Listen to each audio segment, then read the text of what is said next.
Did you know? One of Shigeru Miyamoto's earliest influences for Super Mario 64 came from watching his pet hamster wander around his room. This experience likely influenced not only the size of Mario 64's stages, but its free-roaming camera as well. He was also inspired by miniature train sets and dioramas, but Miyamoto's first thoughts about a 3D Mario came years earlier while working on the original Star Fox. His team experimented with a prototype based on the SNES Super FX chip, but the technology just wasn't there yet. It ended up taking 5 more years for Miyamoto's vision to become a reality. Mario 64 was the first Nintendo 64 game to enter development. In fact, work began long before the N64 actually existed, so the developers started by making prototypes on a computer and keyboard. They didn't have a proper controller for the next 6 months, so they modified some Sega controllers for testing. These controllers were likely XE1AP Sega Genesis controllers, which had an analog stick years before the N64, PlayStation, or Sega Saturn were even conceived. About 100 different N64 controllers were developed by Nintendo R&D 3, and each controller was tested with Mario 64 to see if it was up to scratch. According to R&D 3's manager Genyo Takeda, they became more ambitious with each new controller, even prototyping a motion sensor wristwatch. The watch worked so well that they actually filed for a patent. However, when the wristwatch was playtested by a focus group full of kids, they were confused by how it worked. In the end, R&D 3 had to abandon the idea.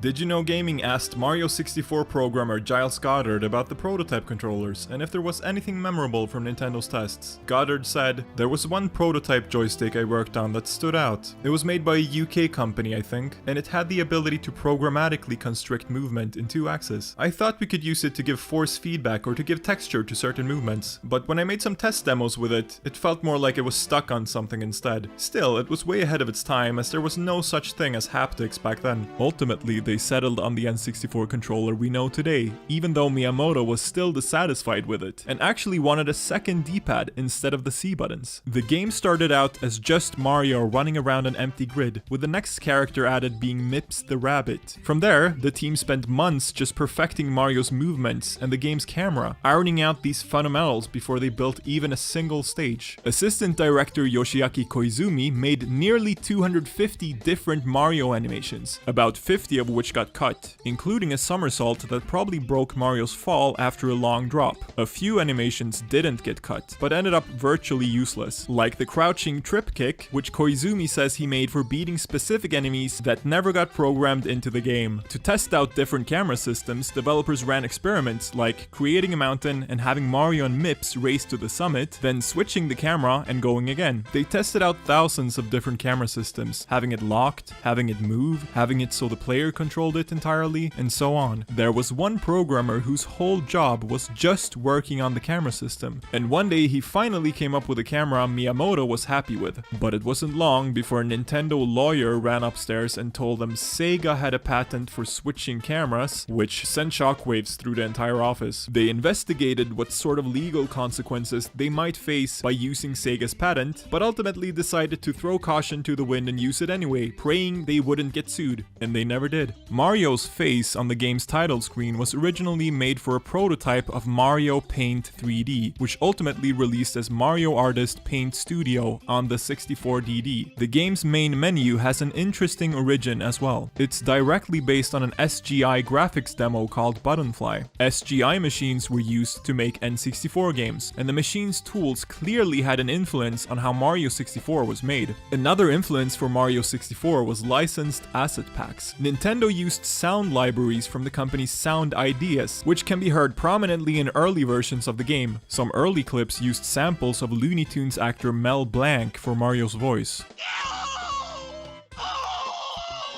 The game's art director was also influenced by these asset packs. Several researchers have combed countless archives and asset packs to find Mario 64's original textures. Many of Mario 64's textures come from the Japanese Material Dictionary Datacraft series, which have hundreds of photos of natural and man-made objects. This use of stock imagery might also be why the background of the shifting sandland features the Great Pyramids of Giza, and why the Wet Dry World uses a photo of Casares, Spain. Many textures also come from SGI workstations the game was developed on, such as the texture for Metal Mario. When it came time to build a Mushroom Kingdom, stages were designed on a fixed path with a flagpole at the end, just like classic 2D Mario stages. But the team decided it'd be more fun if players could wander around freely, like Miyamoto's hamster exploring his room, so they replaced the flagpoles with a series of stars. This also freed up cartridge space and reduced the level design workload. The designers didn't use blueprints when making levels, instead adding and subtracting from levels until they felt right. The first stage made was Babomb Battlefield, which originally had a river running through it.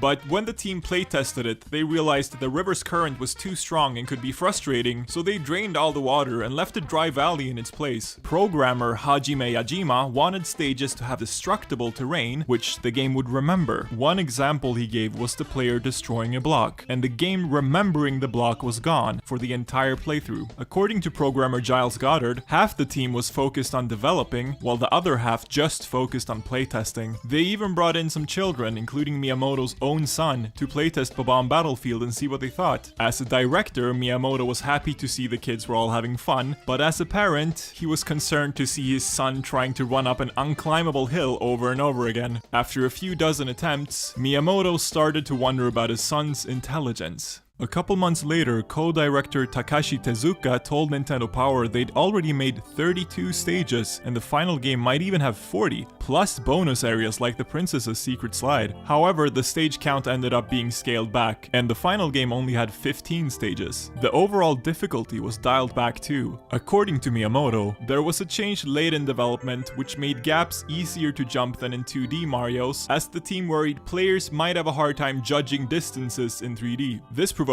a lot of booing from the staff, who felt strongly that the game's difficulty should remain intact. A large portion of Mario 64's development overlapped with the production of The Legend of Zelda Ocarina of Time, resulting in lots of ideas originally meant for one game getting switched to the other. Mario 64 had more puzzles than any previous game in the series, with areas like Shifting Sandlands Pyramid feeling more like a Zelda dungeon than the Mushroom Kingdom. That's because many puzzles were actually made for Ocarina of Time, but were moved over to Mario due to its development being behind schedule. Taking assets from Zelda and putting them in Mario 64 was an easy way to speed up development. Even the castle system itself was initially meant for Zelda, but got repurposed for Peach's castle.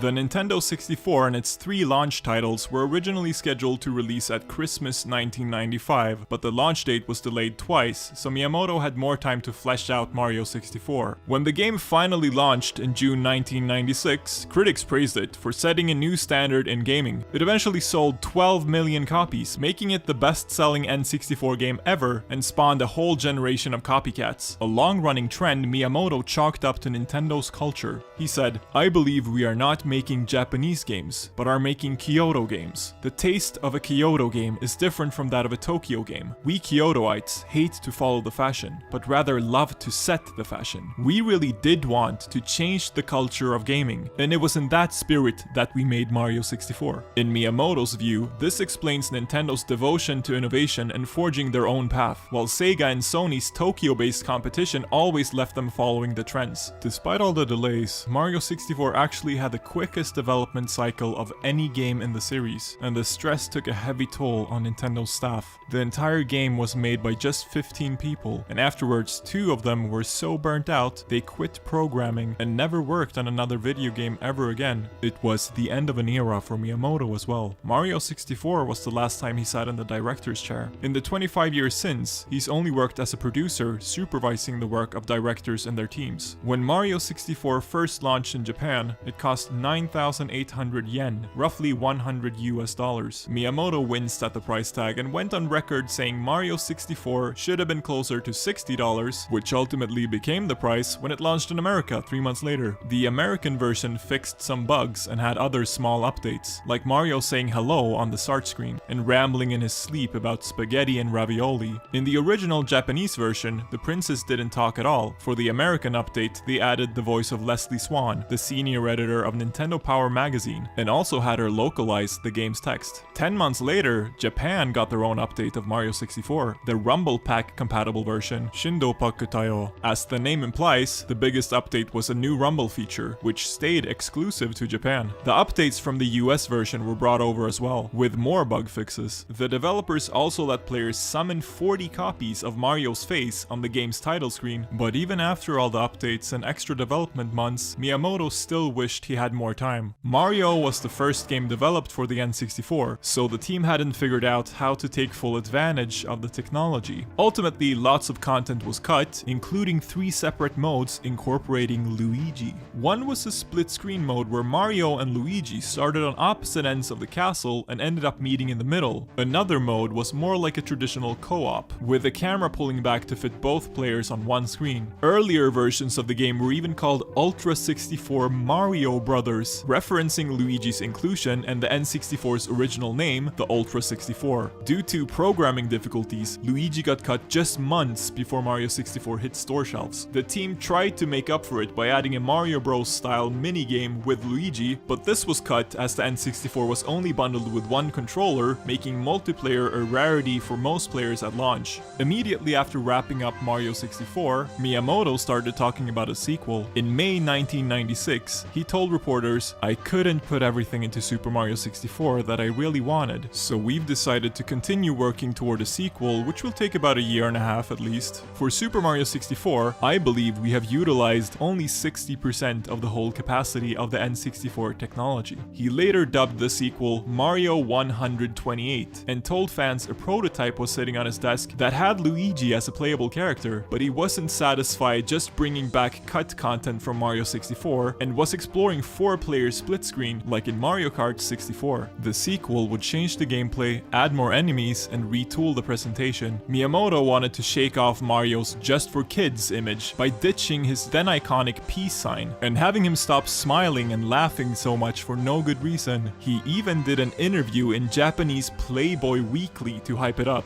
telling Playboy that Mario 128 would offer a fresh new experience. But in the end, the sequel was never finished and footage of it was never made public. All the cut content from Mario 64, along with all Miyamoto's brand new ideas, were either recycled into other games or left on the chopping block. Today we're going to focus on some new translations, overlooked details, and some newly discovered info about Gen 2's final build. Originally, Pokémon Gold and Silver were very different games that essentially followed the vision of Satoshi Tajiri, the series creator and director of Gen 1.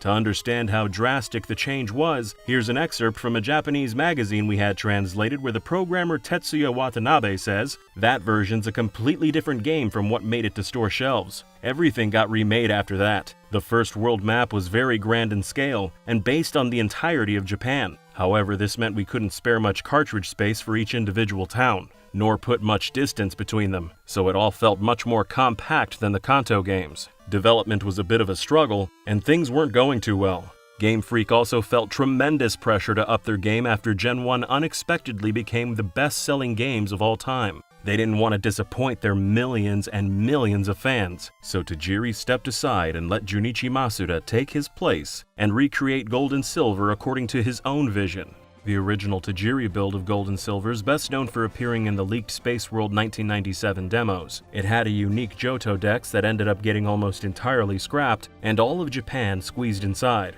In another Japanese magazine, Masuda explains his complete transformation of Gen 2, saying, "I took over direction of Gold and Silver from Tajiri, then went to Kyoto to create my vision for the Johto region. I remember staying at a hotel visiting temples to gather information, then going back to the hotel and calling everyone, and we'd work out what to put on the map. For example, when I went to the pagoda at Toji Temple, the East Temple, I heard that a long time ago there used to be a West Temple as well. I thought, I want to use that, so I added the burned tower. Once I got back home to Tokyo, I had a good idea of what Johto would look like." In the Tajiri version, places had names like Mount Fuji, Silent Hill, and Old City. Some were probably placeholders, but regardless, in Masuda's version they went back to naming places after colors, like what they did in Gen 1.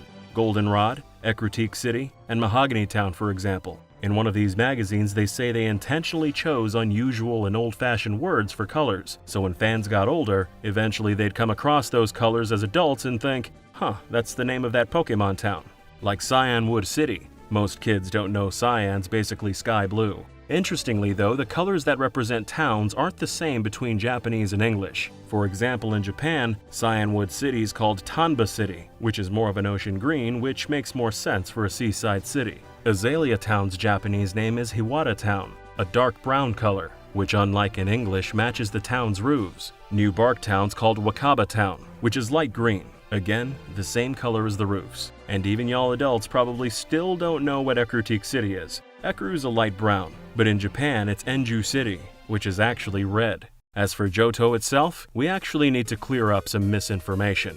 In 64 Dream magazine, the interviewer asks what Johto means, and Masuda says, Jo can mean castle, so it's like the capital of castles. You may have read on places like Bulbapedia that Johto means castle palace or lattice-shaped palace. It ain't Bulbapedia's fault though. That info originally comes from the official English translation of Junichi Masuda's blog. Masuda had Hiro Nakamura translated for an English audience. Hiro's the guy who came up with most early Pokemon's English names. I'm sure he's a great translator, but he really didn't put much effort into Masuda's blog, which is apparent even for someone who can't speak Japanese. I mean, just look at this. Point is, the official translation is bogus. Johto doesn't mean lattice-shaped palace. That doesn't even make sense. The truth is, according to Masuda in his mother tongue, Johto actually means the capital of castles. That does make sense because Johto is based on Masuda's walks through Kyoto, home to many of Japan's most famous castles. Gold and Silver were originally supposed to launch in 1997, but the complete transformation after Masuda took over meant it got delayed all the way to '99. There was also the matter of debugging, which took 6 months all on its own. When they started debugging, they didn't even know what Pokemon were gonna make it into the final game. According to Watanabe in one of those magazines, about 200 ended up in the trash. We already covered all the Space World 97 demo Pokemon in older videos, so today we're gonna highlight a few who got cut even later in development. We commissioned some Sugimori-style watercolor from Racy Beep as per usual, who did all that Space World art a few years back. The 2020 leak didn't include these Pokemon names, but according to Game Freak, a lot of them never had names to begin with. So let's start with this scrapped Tanuki Pokemon. Western Nintendo fans mostly know Tanukis from Tom Nook in Animal Crossing or Mario's Tanuki suit, but it's actually a real-life animal native to Japan, nicknamed Raccoon Dogs. This Pokemon's a reference to one Tanuki in particular, the villain of a Japanese folktale called Kachi Kachiyama. It's pretty weird, but to sum it up, a farmer finds a Tanuki in his fields, so he traps it to cook for dinner later. When the farmer leaves for town, the Tanuki begs the farmer's wife to set him free. She takes pity, but once it's free, it kills her, chops her up, and later tricks her husband into eating her flesh in a soup. Anyway, the farmer's got a rabbit friend who swears vengeance, and later when the Tanuki's carrying some firewood on his back, the rabbit sets it ablaze. That's usually the cover on storybook versions of the folktale, and that's what this Pokemon was, the deranged, tortured Tanuki from Kachi Kachiyama.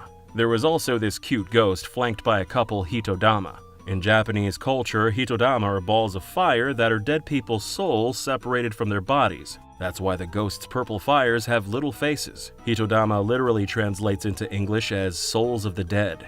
Conversely, this stork Pokemon with a baby in its beak was based on Western folklore. Exact origins of the myth are disputed, but likely began in medieval Europe, where human couples often married in summer. Also in summer, storks flew away on 9-month migrations, then returned with baby chicks at the same time humans were having their honeymoon babies. Storks also stay faithful to one mate for their entire lives, and they're friendly towards humans, so they make for good role models in traditional societies. More importantly though, most parents don't want to tell their kids where babies really come from. And that's how folklore that storks delivered babies was born, with this Pokemon being a Poke adaptation of that medieval myth. This next one was a middle stage between Natu and Xatu. The sprite leak was black and white, but Natu and Xatu were brown in Tajiri's Gen 2, so their middle evolution was probably brown as well. After Masuda took over, the birds were changed to green, so if it hadn't got cut, the mid-stage presumably would have ended up green too. We'll do a few more rapid fire, like this flying squirrel with a sheathed sword and a ninja motif, but the flying squirrel that ultimately made it into Gen 2 was Sentret instead. There was also this foxtail Pokemon who may have wound up getting turned into Furret. This little dinosaur got cut, but a similar design made it into Gen 4 as Cranidos. Likewise, this Cyclops Scorpion looks a lot like Gen 4's Skorupi. And this koala Pokemon appears it was sorta recycled to make Kamala from Gen 7. There was also a boar with antlers, a long-tongued frog, this rabbity Pikachu-y thing, and maybe the strangest of them all, this monstrous skeleton Pokemon. We're gonna debunk a couple big Gen 2 rumors here in a minute, but since we're already in rapid fire mode, first we want to toss out some random trivia we found in these magazines, like that Gold and Silver were simplified for art director Ken Sugimori's dad. Sugimori let his pops play some Gen 1, but he couldn't even figure out how to leave the first house. So Sugimori had them simplify Gen 2 for folks like his old man, like making the UI dummy-proof and having the select button bring out your bike. See, haters, Pokemon's not a kid's game. It's for really old people too. Sugimori also made a Pokemon based on his childhood pet bird, who surprised him one time by standing on one foot. If you haven't figured it out yet, it was Hoot Hoot. Sugimori said it was his favorite Johto Pokemon. He also wanted to simplify all the Pokemon sprites from 4 colors down to 2, but the other devs called it an impossible request. Here's what Pikachu and Lugia might have looked like in that style, compared to how they ended up looking in the release version. Seemingly, Sugimori wanted them that way not to save space, but for minimalistic design sensibilities. They don't look great, but maybe they would have looked better on a tiny Game Boy with no backlight, in Sugimori's opinion. The devs also say adding Kanto was an impulsive decision early in development. Someone just said it'd be cool, so they went and did it. It was already in that early Tajiri version, but all squeezed into the size of a single city. One of these magazines also shows Koji Nishino's business card. Snorlax is based on Nishino, so he proudly displays the Pokemon on his card. Actually, all the devs have Pokemon on their cards. They've changed over the years, but at one point Tajiri had Ho-Oh, Sugimori had Venusaur, and Masuda had Psyduck, though he later changed it to Pikachu and Pichu. Okay, now we're gonna debunk a couple long-running popular rumors about Gen 2, starting with the oft-repeated claim that Gold and Silver were originally planned to be the last Pokemon games ever made. Here's a 2010 Destructoid article titled, "Pokémon Gold and Silver were meant to be the series finale." In 2019, The Gamer said, "Gold and Silver were once planned to be the final games in the series." The same thing from Screen Rant in 2022. Not just gaming outlets, a lot of fans believe it too. Here's a Reddit thread called, "Today I learned Gold and Silver were supposed to be the final games in the series, effectively ending the Pokemon franchise for good." Almost 2,000 upvotes. GameFAQ threads, NeoSeeker, it's all over the internet. We could go on, but you get the point. It's been a persistent rumor for over a decade. But it just ain't true. In a July 2000 issue of Nintendo Online magazine we translated, originally published before Gold and Silver had even released outside Japan, series creator Satoshi Tajiri and now president of the Pokémon Company explained Gen 2's development. The interview asks if Gold and Silver is the end of the story. Tajiri says flat out, no, it's not the end. So, how'd the rumor even start? As the basis for their claims, those aforementioned news articles cite a 2010 interview where Ishihara said, "I worked with the assumption that after we put out Gold and Silver, my work as far as Pokemon was concerned would be done. I didn't intend to make any more Pokemon titles." But he's just saying he was done, not the franchise. Throughout that same interview, Ishihara goes on to say, "For me, Pokemon Gold and Pokemon Silver represent the finish line. I didn't intend to make any more Pokemon titles. It would be time for me to do something else." Every Pokemon game up to that point was made by 10 or 20 developers and sold in the tens of millions. They were ridiculously profitable. A lot of development was literally done out of a house. They didn't even have to pay for office space. Game Freak would have been swimming in cash even if they were only selling 1 million. Ishihara wasn't a developer. He did do some consultation on the games, but first and foremost, he was the guy who sold merchandise and licensing deals. He was worried Pokemon Fever was cooling off, so if sales really did drop significantly, there wouldn't have been boatloads of merch and licensing anymore. So he was considering moving on and taking his business skills elsewhere, but ultimately decided, quote, "I couldn't very well get off the ride halfway through." Pokemon was a monster IP in every sense of the word, and Gold and Silver were never gonna be the end of it. Of all the parallel universes out there, not even one of them would have seen Game Freak go back to making games like Quinty and Pulseman. The other rumor we want to debunk, and we say this with nothing but love for Satoru Iwata, was that he wrote a compression algorithm that increased the storage space in Gold and Silver. Some versions of the rumor even say Kanto couldn't have been squeezed in without him. TechRadar, Kotaku, and lots of websites published articles saying Iwata crammed a whole country into Gen 2. Heck, even we said it in an old video. Whoops. But most folks could be forgiven for thinking the rumor was true, because an old Game Freak interview and even some in-game dialogue in Ultra Sun and Moon seemed to confirm it, where Morimoto's in-game character says, "When we were told halfway through development to make Kanto 2, I thought I might just expire on the spot. When we were having trouble fitting all the data in for Gold and Silver, and we were really in a pinch, this amazing guy came along and made a program for us that solved all our problems." He went on to become the amazing president of a real big company soon after that too.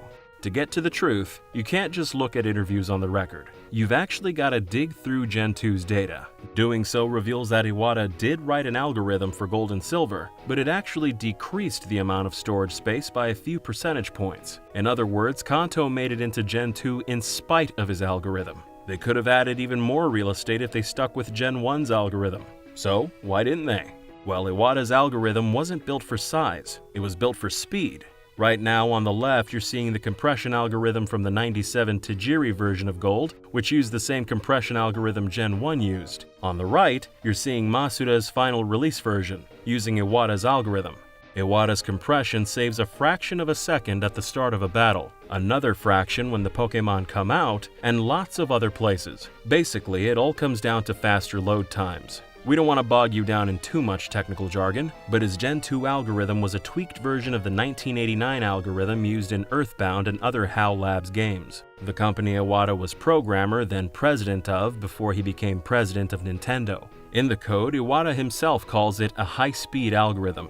The real reason Game Freak was able to squeeze in Kanto was because they upgraded to 1 MB Game Boy cartridges for Gen 2, while the earlier games only had half a megabyte. In other words, they doubled the cartridge size. A big thanks to Lord Danimal and Team Space World founder San Kui for showing us this code. We wouldn't have even thought to go digging without him. They showed us about 5 years ago, but it felt inappropriate to share so soon after Iwata's tragic passing. Now enough time's gone by, we hope it doesn't feel disrespectful. He may not have given us a whole extra region in Gen 2, but he did save us from annoyingly long load times, so for that, Iwata-san, we thank you. At the end of one of those Japanese magazine interviews, they asked Game Freak that now Gold and Silver's finished if they felt like they'd completed the games they wanted to make. They all said in unison, "Not even close." Masuda continued, saying, "To us, they don't feel fully complete. They'd pushed the Game Boy Color to its limits, but there's still so much more they wanted to do." In another translated interview, Tajiri said, "I'm thinking the best Pokémon game will be released sooner rather than later, but whether or not it'll be the best Pokémon game is something I can't achieve on my own. From here on out, kids who grew up playing may grow up to be game developers, right? And if those kids have the same vision as us, then I definitely think it's possible to expand the world of Pokémon by working together with them." Tajiri's prediction came true. The day Gold and Silver released in Japan, a young man was in line at the store at 7 a.m. waiting to buy them. 10 years later, he was the art director on the remakes Heart Gold and Soul Silver. His name? Takao Uno. If you want to learn lots more about those remakes, make sure and subscribe. We're going to have a dedicated Heart Gold Soul Silver video coming up soon.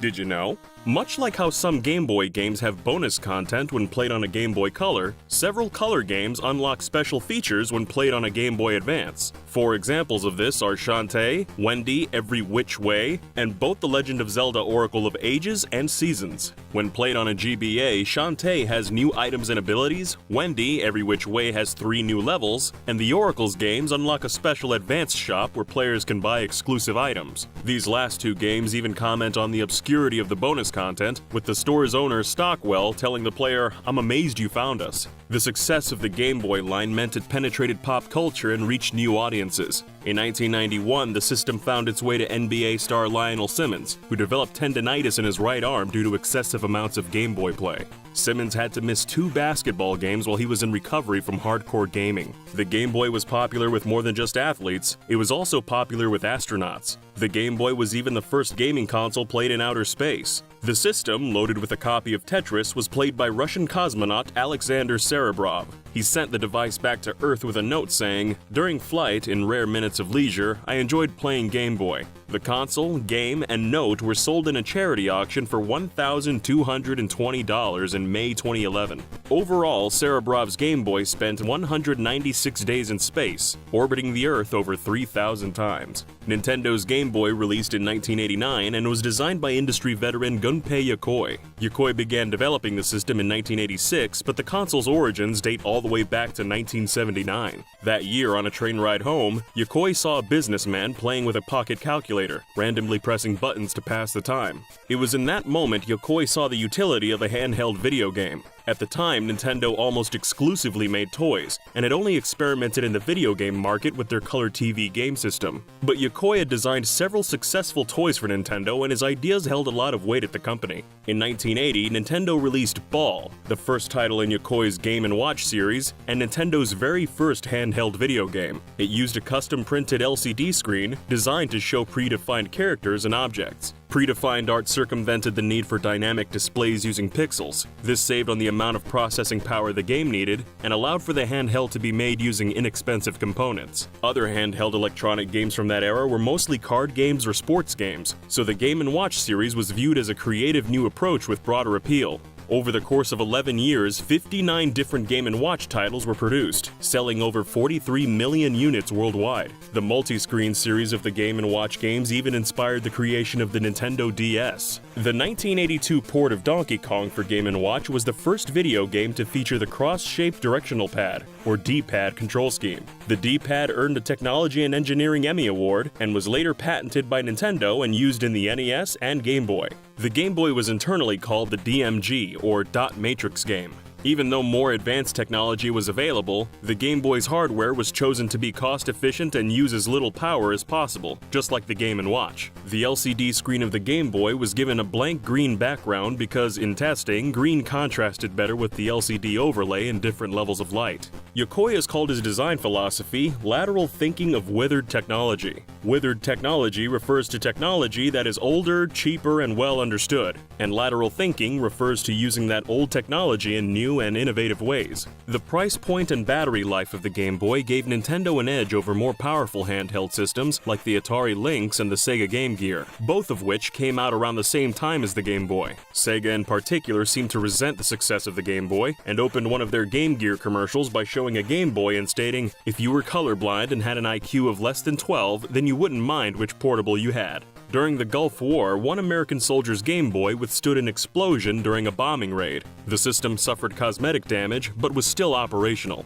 It was even displayed at the Nintendo store in New York City for several years. The Game Boy also crossed cultural boundaries despite government bans. After World War II, South Korea placed an embargo on Japanese products. So in 1990, instead of Nintendo selling the device, Korean company Hyundai did, renaming it the Mini Comboy. Hyundai sold several Japanese consoles under alternative names during this time, including the Genesis, NES, Master System, Game Gear, and Super Nintendo. The first backlit Game Boy wasn't the Game Boy Advance SP, but the Game Boy Light. The Game Boy Light was released in Japan in 1998, and was never sold in any other region. Nintendo had been working on a new Game Boy before the Light was even announced, as early as 1995. It was codenamed Project Atlantis, and was based on a 32-bit processor. Magazines at the time suggested it was capable of running Super Nintendo standard games, and rumored that it'd be released in 1997. By the time 1997 came around, though, the console was nowhere to be seen.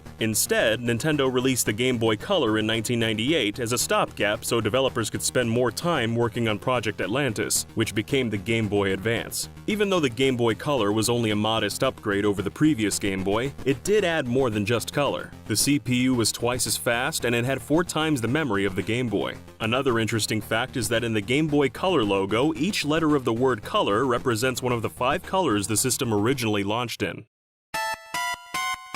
Throughout the life of the Game Boy Color, Nintendo experimented with ideas that would become basic features in later hardware releases. The Color was the first gaming handheld to offer wireless communication. The system had an infrared communications port at the top, which used the same technology found in a TV remote. Though it was more primitive than modern wireless connectivity, it was still capable of trading information in games like Pokémon and Harry Potter. The Game Boy Color was also the first Nintendo handheld to have a motion-controlled game. Kirby's Tilt and Tumble was controlled almost entirely by a series of accelerometers that were built into the cartridge, which was a first for video games. The original Game Boy line, including the Game Boy Color, sold 118.69 million units worldwide, and with this success came many innovative and unique peripherals for the Game Boy line of handhelds. There was also a sewing machine that had compatibility with the Game Boy. The Singer iSec sewing machine connected to the game via link cable, and allowed users to design patterns with a special game cartridge. Another obscure accessory for the Game Boy was the iCard cartridge. It was a radio transmitter that would use the Game Boy to display real-time information about times, scores, schedules, and results for the American Le Mans Series races. In 1998, Nintendo released the Game Boy Camera and Game Boy Printer. The Game Boy Camera held the world record of being the smallest digital camera of its time. Singer-songwriter Neil Young released the album Silver and Gold in the year 2000. The album's cover photo was taken with a Game Boy camera. The Game Boy camera also had a few Easter eggs. If the player presses B during the credit sequence, a short video of Shigeru Miyamoto dancing will play. The Game Boy Printer also has an Easter egg. If the device is turned on while the user holds the feed button, an image of Mario with the word hello will be printed on the paper. Nintendo also sold a special Zelda edition of the Game Boy camera through the Nintendo Power magazine. The cartridge was gold rather than black, and many of the graphics and clip art from the original were replaced with Zelda graphics. Another special edition of the Game Boy camera was never released. It was based around the characters and images from the Japanese magazine CoroCoro Comics. Even though it was never released, much of the unique content from this version still exists in the ROM of the original Japanese Game Boy camera. Also on the Japanese version, there's a print icon that shows a syringe. This is because many older printers use syringes to refill their inkjets. However, syringes are often associated with drug use in the West, so the icon was replaced with a Game Boy printer icon in the international versions. Another Game Boy accessory was the Super Game Boy. Super Game Boy was an adapter for the Super Nintendo to play Game Boy games on the TV. What's interesting about the device is that the Super Nintendo didn't have the ability to emulate Game Boy games. Instead, the Super Game Boy itself contained most of the same hardware that was in an actual Game Boy, minus the screen and buttons. Another Game Boy peripheral of sorts was the Game Link Cable. The Link Cable impacted the world even beyond video games, as it was the basis for Apple's FireWire connectors. Two more bizarre Game Boy peripherals are the Pocket Sonar and the Petty Sedate. The Game Boy Pocket Sonar was made by Bandai for the original Game Boy, and used sonar to locate underwater fish. It was the first sonar-based gaming accessory and retailed in Japan for 14,800 yen, about $115 at the time. It even had a built-in fishing minigame. The Petty Sedate, on the other hand, would connect to a Game Boy device and dole out nitrous oxide to the children playing. Its general purpose was to reduce stress when children needed to be sedated. One unreleased Game Boy accessory was shown by DSi designer Masato Kuwahara at the 2009 Game Developers Conference. It was a touch panel that went over the screen of the Game Boy Color. It was abandoned because it apparently didn't work well without a backlight. The touch panel was attempted again with the Game Boy Advance SP, and operated more favorably because of its backlit screen. Kuwahara stated the touch panel was not well received by Nintendo management, but that Shigeru Miyamoto liked the general concept. Masato Kuwahara said he likes to think his design helped influence the creation of the Nintendo DS.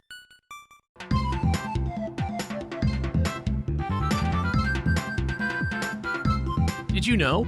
Pokémon Snap didn't originally start out as a Pokémon game, and it may not have started out as a photography game either. In 1996, Nintendo partnered with HAL Laboratories to establish the Jack and the Beanstalk project. The project's team consisted of at least 10 employees handpicked by key Nintendo figures including Shigesato Itoi, Satoru Iwata, and Shigeru Miyamoto. The team was mostly made up of members from outside the video game industry, including director Yoichi Yamamoto, who was originally a construction designer. The team's first project, called Jack and the Beanstalk, Beanstalk entered development for the Nintendo 64 disk drive and was announced at Tokyo Game Show in spring of 1997. It's rumored to have taken full advantage of the new features the peripheral included, such as its internal clock. While the game was never demonstrated publicly, advertisements and other promotional material listed Jak and the Beanstalk as a simulation game. Not much is known about Jak and the Beanstalk before it became a photography-based game. Some ideas are that it may have included a mechanic where the player could plant seeds which would grow in real time. It's also thought that ideas from Jak and the Beanstalk were reused in other projects that members of the team worked on, including the unreleased Earthbound 64. Jak and the Beanstalk was intimately tied to the team's name, and their logo can be seen in the intro of Pokémon Snap alongside the logos for Nintendo and HAL Laboratories. It's thought that the photography theme was chosen to take advantage of the 64DD's 38 megabytes of dynamic writable memory. This feature would allow for large amounts of high-quality images to be stored, ideal for saving in-game images.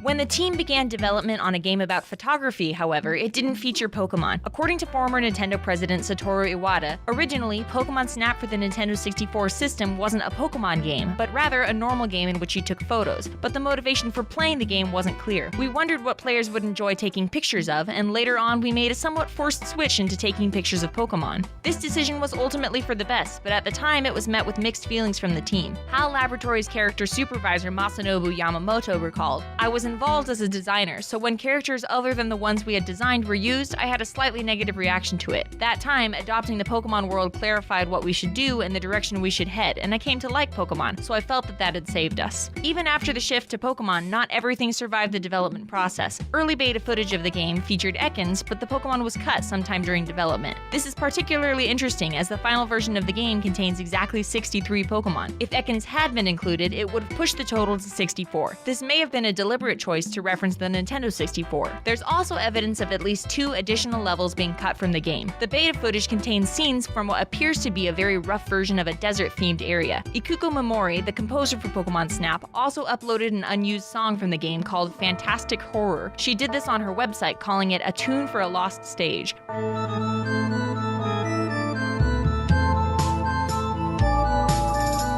From the name of the level and the sound of the music, it seems like this was meant for a stage based on ghost-type Pokemon. Since the first generation only contained 3 ghost Pokemon, this may be why the stage was cut early on. When the game was released, Nintendo launched a cross-promotion with Blockbuster. Players could bring their Pokémon Snap cartridge to a participating store, plug it into a sticker station kiosk, and print stickers of their in-game photos. The promotion only lasted for a little over a year. The sticker stations themselves have since become collector's items, selling for as much as $1,000 with all the parts included. This feature was also emulated in Pokémon Snap's Virtual Console release. While viewing their album, the player can press the minus button to post a photo to the Wii message board where it can be shared with other players. This made Pokémon Snap one of the first Virtual Console games to receive enhanced features from the original version. The game has some interesting references hidden within it. Lapras can be found in the beach level, but when it's first seen, it's extremely far away, making it difficult to get a decent picture. Coupled with Lapras's design, this appears to be an allusion to the Loch Ness Monster and the notoriously low-quality photos the creature appeared in. In the valley level, the player can evolve Magikarp into Gyarados by forcing it into a waterfall. This process is seemingly inspired by Chinese folklore. According to a legend, there is a waterfall located on the Yellow River that's known as the Dragon Gate.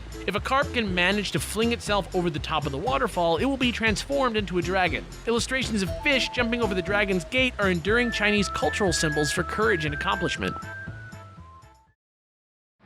Despite its status as a spin-off, Pokémon Snap represents a number of firsts for the franchise. Pokémon Gold and Silver were the first games to feature Pokémon breeding, but Pokémon Snap was the first game to include Pokémon hatching from eggs. On top of this, Pokémon Snap was the first game in the series to feature dubbed voices for the Pokémon themselves, using the actual voice actors from the anime series. The main character of the game also appeared in the anime as a character himself. In the original dubbed broadcast of the show, he was named Todd. However, in the VHS releases, his name was Snap. When Pokémon Snap was released on the Virtual Console in 2007, Pokémon.com announced that the episodes of the show featuring Todd would be added to Toonami's streaming service. In the announcement, they gave him the full name of Todd Snap to clear up the confusion. After its release, Pokémon Snap became a fan favorite. In a poll on Kotaku where Shigeru Miyamoto asked fans what game they'd like to see made for the Wii U, a new Pokémon Snap was the second most requested game overall. Pokémon Snap has also inspired other games, such as the indie survival game Lacuna Passage. Some fans have even modded the game to work with Oculus Rift. gift. Despite this reception, Junichi Masuda, the producer of the Pokémon series, has expressed little interest in making a new Pokémon Snap game. Speaking to Polygon, Masuda stated, "Photography wasn't as widely spread in those days. Now everyone has a camera and can take photos whenever they want. Releasing that in the same form wouldn't be as interesting these days. Maybe there's a new idea though."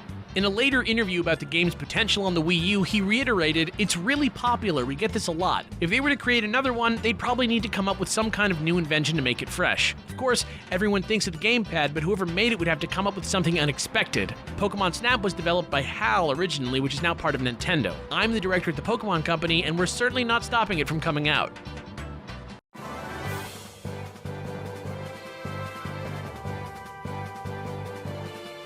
Did you know? During Ocarina of Time's development, Shigeru Miyamoto and his team went to great lengths to make Link's animation as true to life as possible, and even built a motion capture studio at Nintendo HQ. The team made a mock horse to capture Link's animations riding Epona, and brought a real treasure chest on set to emulate Link getting items. They even had to rebuild and expand the mocap studio several times during production. Nintendo never named the actor who played Link, and also wouldn't identify the actor that inspired Link's design. In an interview with 3 Zelda artists, they said artwork for every Zelda game before Ocarina was handled by an outside studio, which resulted in Link looking a bit silly. But starting with Ocarina, Nintendo handled the series artwork in-house, which included what Link should look like. Instead of silly, they wanted him to look cool, a handsome character that could appeal to gamers in the West. According to Link's designer Yusuke Nakano, he drew inspiration from a rather world-famous Hollywood actor. At the time, if you were to talk about a really good-looking actor, people immediately thought of this guy. So I recall keeping in mind the point of his nose and that strong-willed look in his eyes when I was drawing. The other artists in the interview confirmed the actor's name came up repeatedly during production, and all agreed he was quite the heartthrob. Link's age and appearance bear a strong resemblance to Leonardo DiCaprio in the 90s, and the timing matches up as well. Both 1996's Romeo and Juliet and 1997's Titanic released during Ocarina of Time's development. Titanic in particular was incredibly popular in Japan, and even made its worldwide debut in Tokyo, nearly 2 months before it was shown in the United States. None of the Zelda devs specifically named Link's inspiration, but their hints and the timing heavily suggests DiCaprio. Speaking of Link's appearance, Link's ears aren't pierced when he's a kid, but inexplicably, they are pierced when he's an adult. The story behind his piercing is actually explained in the Ocarina of Time manga, and although most fans don't consider it canon, the manga does include extra backstory and addresses some questions not answered in the game. In the manga, Impa trains adult Link in swordplay at Kakariko village, then pierces his ears as a badge of honor. The Sheikah tribe performed this piercing to signify a boy growing into a man. In both the game and the manga, Link's mother was gravely injured in the Hyrulean Civil War, leaving Link in the care of the Great Deku Tree before his mother died. In the game, Link's father is never mentioned, but in the manga, Raro gives more backstory explaining that Link's dad was a member of the Guardian House that served Hyrule's king, and was killed in battle just before Link's mother fled to Kokiri Forest. Ocarina also never mentions Zelda's mother, but in the manga it's made clear that she died before the events of the game. Likewise, early in Ocarina, Zelda talks about her father, but we're never told what becomes of him. Rather than leaving it to our imaginations, in the manga, Ganondorf tells Zelda that he killed her father as part of his coup, and that's what causes Zelda and Impa to flee the castle on horseback. But some changes in the manga go beyond just adding backstory, with some changes showing an alternate series of events. Instead of buying the Deku Shield at the shop, Link actually carves it from a piece of the Great Deku Tree's dead body. In the manga, Link can ride Epona not just as an adult, but also when he's a child. Interestingly, Child Link could also ride Epona in the game's beta, but the feature ended up getting cut from the final game. But the biggest difference between the game and the manga involves the Fire Temple boss Volvagia. Just after leaving the Kokiri Forest, Child Link buys a baby dragon in Castletown for 70 rupees, and the two quickly become best friends. But when Link arrives at the Fire Temple 7 years later, his pet has grown into a massive dragon and fallen under the influence of Ganondorf's curse. Link begs Volvagia to remember their friendship, but it's no use, and Link has no choice but to slay the dragon by cutting off its head. With its last breath, Volvagia's decapitated head lets out a whimper, crying Link's name. Link then swears vengeance on Ganondorf, vowing he'll never forgive what he did to Volvagia. The manga also gives more insight to Zelda's relationship with Sheik. On page 295, the princess says she's literally transforming into a boy, and Impa puts Zelda to sleep, sealing her inside the sacred realm while her body is reawakened as Sheik.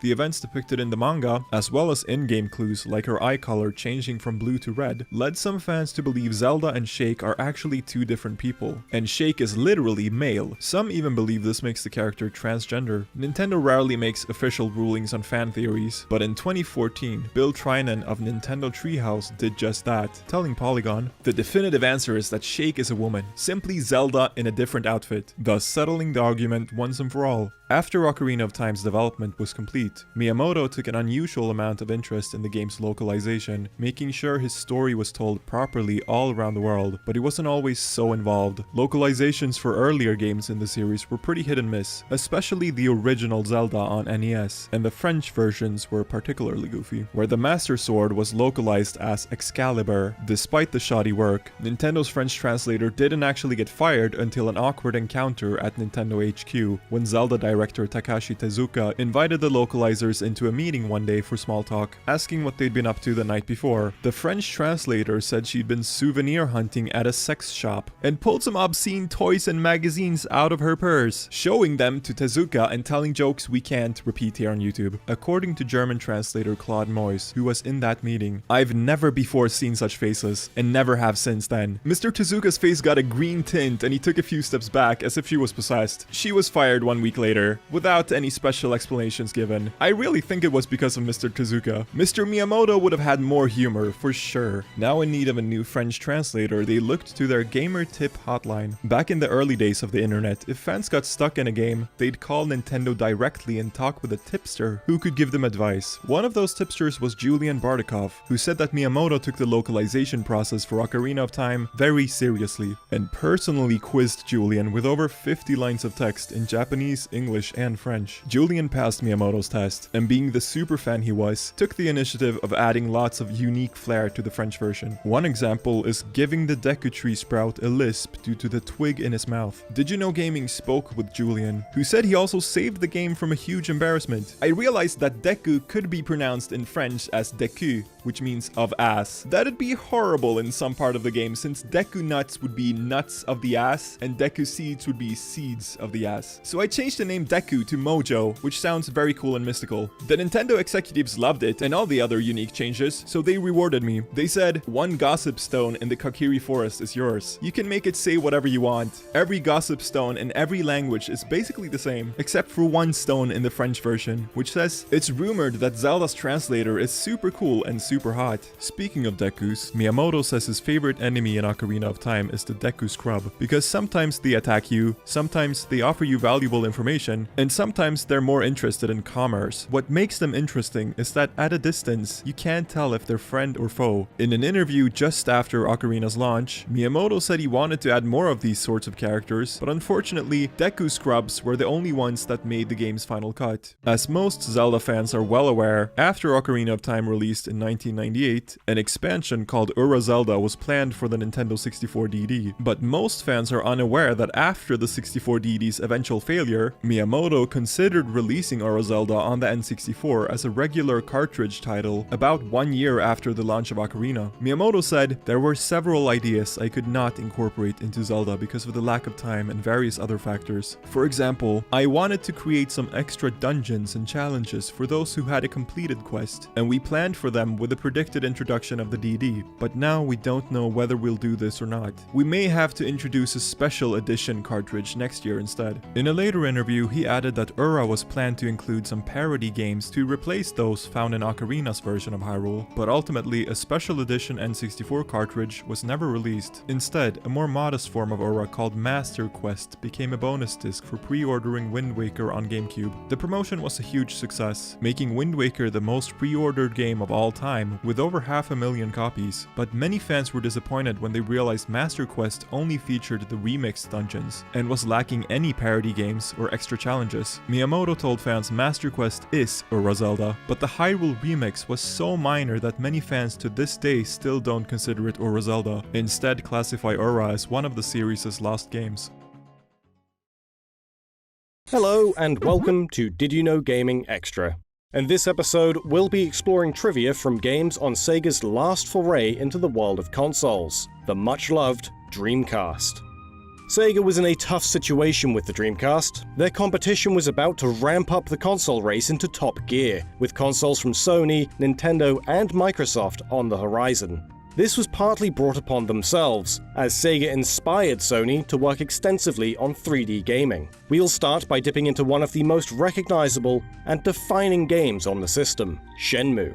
When the game was released, the package contained 4 discs, 3 for the actual Shenmue game, and an additional disc called the Shenmue Passport. This piece of software acted as a sort of interface to connect to the internet. Users could download information regarding the game, or upload their best scores from Shenmue's various minigames. The system also allowed players to download character biographies, with 3D models which could be examined. By looking closely at the character of Xiu Ying, or more specifically, her eyes, a texture used for a reflection can be seen. On close examination and through camera trickery, it's possible to see the image of a real photograph of a person, likely used to show the reflection of an indistinct face. It's unknown who this is a photograph of, however. Another texture-related oddity is on the back of Xiu Ying's head, where her face can be found hidden underneath her hair. The Shenmue Passport was eventually discontinued, with Sega no longer updating their servers. That is, until one day in 2006, 7 years after its release, a new update message was posted. The message read, 22/02/2006. The Shenmue Passport is in update process. Come again and visit us. This led many to believe that Shenmue would be receiving additional content, or even a sequel. However, after trying to upload their scores for the forklift racing minigame, it appeared this part of the passport was inoperable. This was because someone had actually got a hold of the Shenmue.com domain address, and had decided to play a prank on unsuspecting players. The user, known online as Sakura Gaoka, had uploaded a number of files which could be used to download content for the Shenmue Passport, but also wanted to inspire hope to players that a third entry in the Shenmue series was being planned and created. Many people online became furious, as Sakura Gaoka had lied to fans of the series. To their credit, they had at least made then-expired content available for download once again. In an attempt to calm the situation, Sakura Gaoka posted a message on the Shenmue Dojo message boards. I want to say sorry again to all. If anyone has reached to a Sega person, tell him to contact me, and I'll transfer the domain as the people of this forum told me. Sorry again. Don't lose the hope in Shenmue. Sega Intellectual Property Department staffer Takemi Suzuki responded to these issues in an email to Sakura Gaoka, saying, "My name is Suzuki and I am handling domain name issues at Sega Corporation. We very much appreciate your kind offer to return the domain name Shenmue.com to Sega. Our company had no intention of abandoning the website Shenmue.com, and we would like to proceed with transfer of the domain name shortly in the hope that you will understand and agree to the transfer. Thank you again for your support for our games, and wish you all the very best." While this prank resulted in no real damage being done, one game published for the Dreamcast posed a very serious risk to consumers. In November 2001, the Atelier compilation title, Atelier Marie and Ellie, The Alchemists of Salberg Episodes 1 and 2, was released for the Sega Dreamcast exclusively in Japan. In this release, fans were treated to a small sampling of extra content if they inserted the game's disc into their Windows PC disk drive, including specially created screensavers. Unbeknownst to not just players, but also Sega and the game's developer Cool Kiz, there were major problems with the screensavers. Although the Dreamcast would be left unaffected by playing the game, when booting the bonus screensavers in a Windows environment, the computer would become infected with an incredibly damaging virus known as Cris. The Cris virus would delete the user's CMOS settings, and modify the Windows installs kernel32.dll file in a way that would prevent it from being repaired. The virus would remain dormant on a system until Christmas Day, December 25th, rolled around. Should the user boot their system on Christmas Day, the virus would execute its payload, overwriting any file it finds on all attached storage devices. Hard drives, floppy drives, network drives, it was ruthless. After replacing all available files with garbage data, the virus then attempts to flash the system's BIOS, effectively rendering the computer's motherboard useless until repaired. In response to this virus being discovered by the game's developers, Cool Kids alerted users to the possible dangers of inserting the disc into their computer. They warned, everyone who purchased this product should not perform any acts such as browsing, copying, executing, or installing the contents of the game disc and bonus disc of this product on a personal computer. Please stop using this product except on Dreamcast. Cool Kids apologized for the mishap and promised to increase efforts on quality assurance moving forward. Natasha Staley, a technology consultant for antivirus firm Sophos at the time, said it was likely that the virus ended up on the CD due to a developer working from an infected machine at their studio. With the Cris virus being over a year old at the time, she suggested that quality assurance wasn't up to much. The game was recalled from stores and later reissued, with the screensavers being published online, virus-free, at a later date. It seems Sega's misfortunes came thick and fast during the era of the Dreamcast. While working on Metropolis Street Racer, the team recorded the game's car sound effects by renting a Mercedes SLK and hooking it up with microphones. The team took the car out onto a test track, shifting the car into various gears and recording the resulting noise. That was until, unexpectedly, the car's engine blew. The car was towed to a country lane nearby, and a breakdown service was called in to repair the damage. The engine was fixed, and the car was returned to the hire company. Unsurprisingly, however, the hire company reviewed the machine's engine management report, and ended up billing Sega for thousands to replace the engine entirely. This wasn't the only unstable part of the game's creation. Multiple delays pushed the game's release back from 1999 to late 2000, also resulting in the game's planned Japanese release to be cancelled entirely. Upon release in Europe, a variety of bugs had been found, and thus Sega issued for the game to be recalled, and replaced with a new version. The reissued European release would ultimately become the version which was distributed within the US. Of course, we couldn't talk about Dreamcast games without mentioning the Sonic the Hedgehog franchise. We've mentioned various changes between Sonic Adventure's final release and its beta because of development starting on the Sega Saturn. Check out that video if you're curious. But there's actually several other changes made during development. The Windy Valley area went through dramatic redesigns between the release of the Sonic Adventure auto demo and its final release. The area was originally planned to be largely covered on foot, with wider open fields. The final version, however, has the player traverse more narrow, winding pathways. A number of textures in the level also differ. While the tornado did still make an appearance and sweep Sonic away, it is a completely different shape and color. It's speculated that the level was overhauled because its design didn't line up with the rest of the game. Members of SonicHacking.org have been working on properly restoring the original prototype of the area for Sonic Adventure DX as faithfully as possible. YouTuber Blaze Hedgehog has uploaded a complete playthrough of the project in 4K if you're interested in seeing the level in its entirety. Another element featured in the game's auto demo was Knuckles' uppercut attack. The attack appears to be similar to the punch attack featured in the final game. However, this flurry of punches ended in a spinning uppercut. It is as yet still unknown why this was removed from the game. Another piece of trivia surrounding Knuckles comes from his theme in the game, Unknown from ME. The track actually incorrectly refers to Knuckles as a porcupine with the line, "The new porcupine on the block with the buff chest."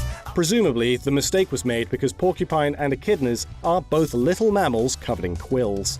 The rap is performed by Marlon Saunders, who worked on the soundtracks for several Sega games like Nights into Dreams, among others. He was also joined by Dread Fox for the Sonic Adventure version of the track, who is also the voice of the rhyming dog Parappa the Rapper. Another Dreamcast title was Mortal Kombat Gold. Releasing exclusively for the system in 1999, the game was planned to showcase a new fighter, named Belloc. However, according to series co-creator Ed Boon, Belloc was cut due to developer Eurocom not having enough time to finish him. Although the character was scrapped, screenshots of Belloc were published in Game Informer magazine. And now it's time for this episode's random piece of trivia. Today we've decided to talk about Nicktoons Racing, which came out at the turn of the millennium. The credits has a Jeff Badger listed for his work as a morale consultant for the development team. This is a peculiar entry in the game's credits, not just because the role of a morale consultant is not typically a real thing, but also because Jeff Badger doesn't appear to be a real person. A clue behind the meaning of this credit comes from within the game's data itself. Here, an image of a badger wearing a green suit and red tie can be found. This image doesn't appear anywhere within the game.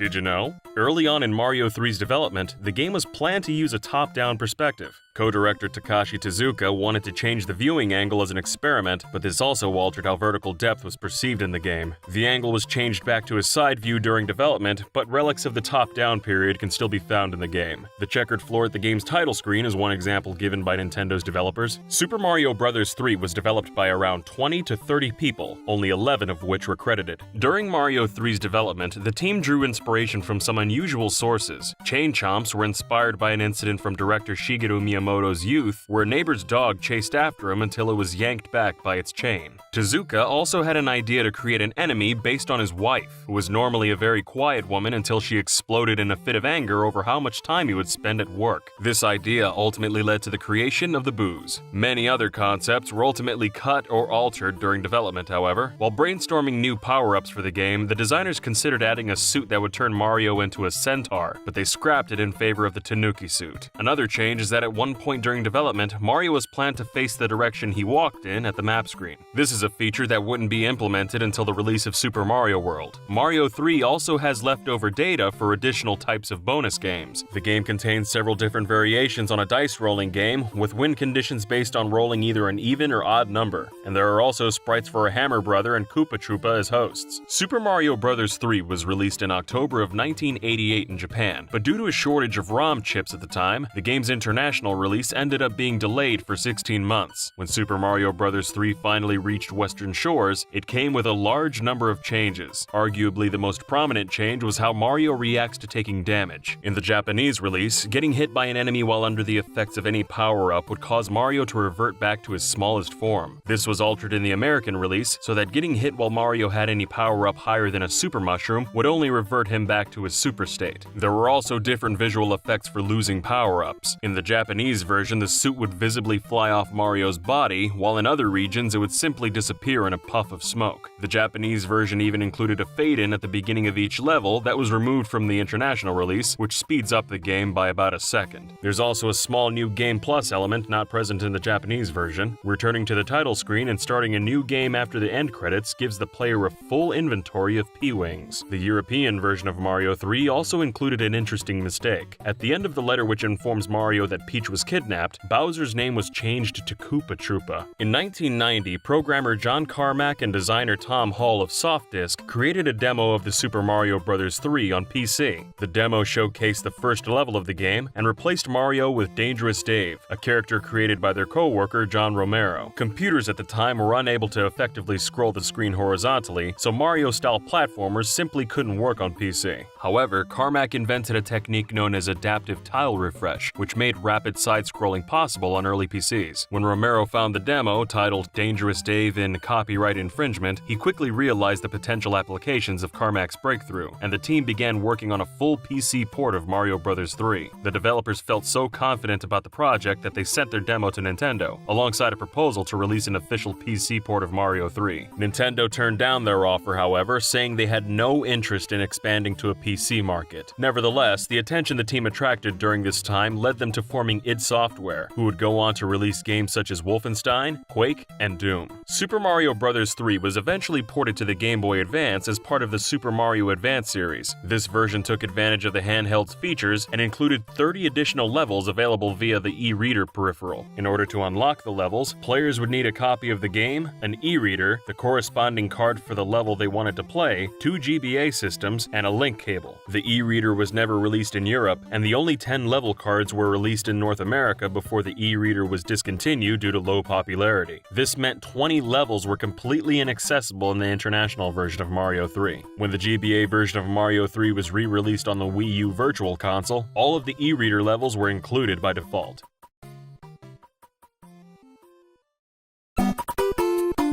There are a number of odd secrets and tricks hidden within Super Mario Bros. 3. If Boom Boom is defeated while Mario has a Starman, the question mark ball will spawn upside down. Defeating a Koopaling while wearing a frog suit, Tanuki suit, or hammer suit will cause the king's dialogue in the following cutscene to change. If the player can manage to jump into a Karibo's shoe while in Tanuki Mario's statue form, Mario will become completely invincible. However, he'll be unable to go through warp pipes. If the player hits a Muncher with Raccoon Mario's tail, it'll turn into a block. This trick was removed in the Super Mario Advance port, however. Activating a P-switch underwater will turn any Electros into silver coins, though they'll still hurt Mario if the player tries to collect them. While working on the game, designer Hideki Kono struggled with the mechanics of the Micro Goombas, tiny enemies who would cling to Mario and drag him down when he jumped. Kono tried to make it work by increasing Mario's weight, but the result didn't feel quite right and was rejected. Miyamoto ultimately solved the problem by suggesting they simply place an invisible block above Mario's head, which he would bump into when he tried to jump. Super Mario Bros. 3 also holds the distinction of being the final game where Miyamoto was credited as a designer rather than just producer or director. For years, fans theorized that Super Mario Bros. 3 was simply a stage play, as evidenced by the raising curtain at the beginning of the game, objects appearing to be set pieces, and how Mario seems to exit stage right at the end of each level. In a video on Mario Myths released to promote Super Mario Maker, Miyamoto himself confirmed this theory was true.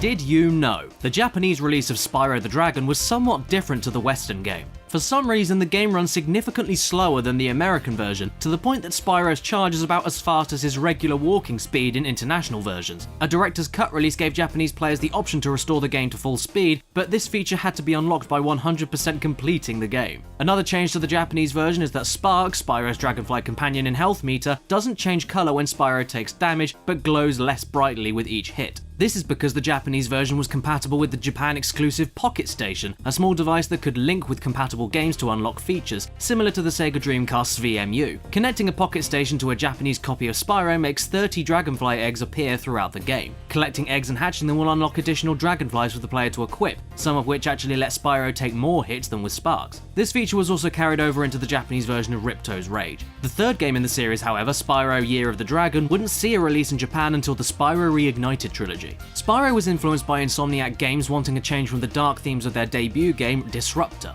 Universal's Mark Cerny suggested Insomniac create a family-friendly title for the PlayStation, noting a gap in the console's lineup. Inspired by the movie Dragonheart, artist Craig Stitt brought up the idea of a game about dragons. At the same time, programmer Al Hastings was coding a PlayStation engine that could create large, seamless worlds. Having a cute dragon gliding and running across large distances combined all three ideas, and the concept for Spyro the Dragon was underway. Crash Bandicoot artist Charles Zembillas was contacted to design the hero and completed the design in a day and a half. The character was initially a full-grown dragon, but was made younger to appeal to all ages. This dragon was going to be called Pete, but Universal's lawyers believed any similarity to Disney's Pete's Dragon may lead to legal issues. Pete became Pyro, but this was deemed too mature and was ultimately changed to Spyro. Spyro was green at first, but he would blend into the mostly green backgrounds too much, so he was ultimately made purple to stand out from the ground that he walked on. Designer Kirsten Van Schreven is a self-described film nerd and was inspired by various movies while making the game. In particular, the Beastmaker's hub world was inspired by Kurtz's compound in Apocalypse Now, and Clifftown resembles Tatooine from Star Wars. Spyro's levels were designed for open exploration, however, as the PlayStation was incapable of rendering an entire detailed level, developers created two versions of each area, the normal version and a low detail version that used fewer resources. The low detail version was used for faraway terrain and objects, which were replaced by the high detailed version as the player got closer.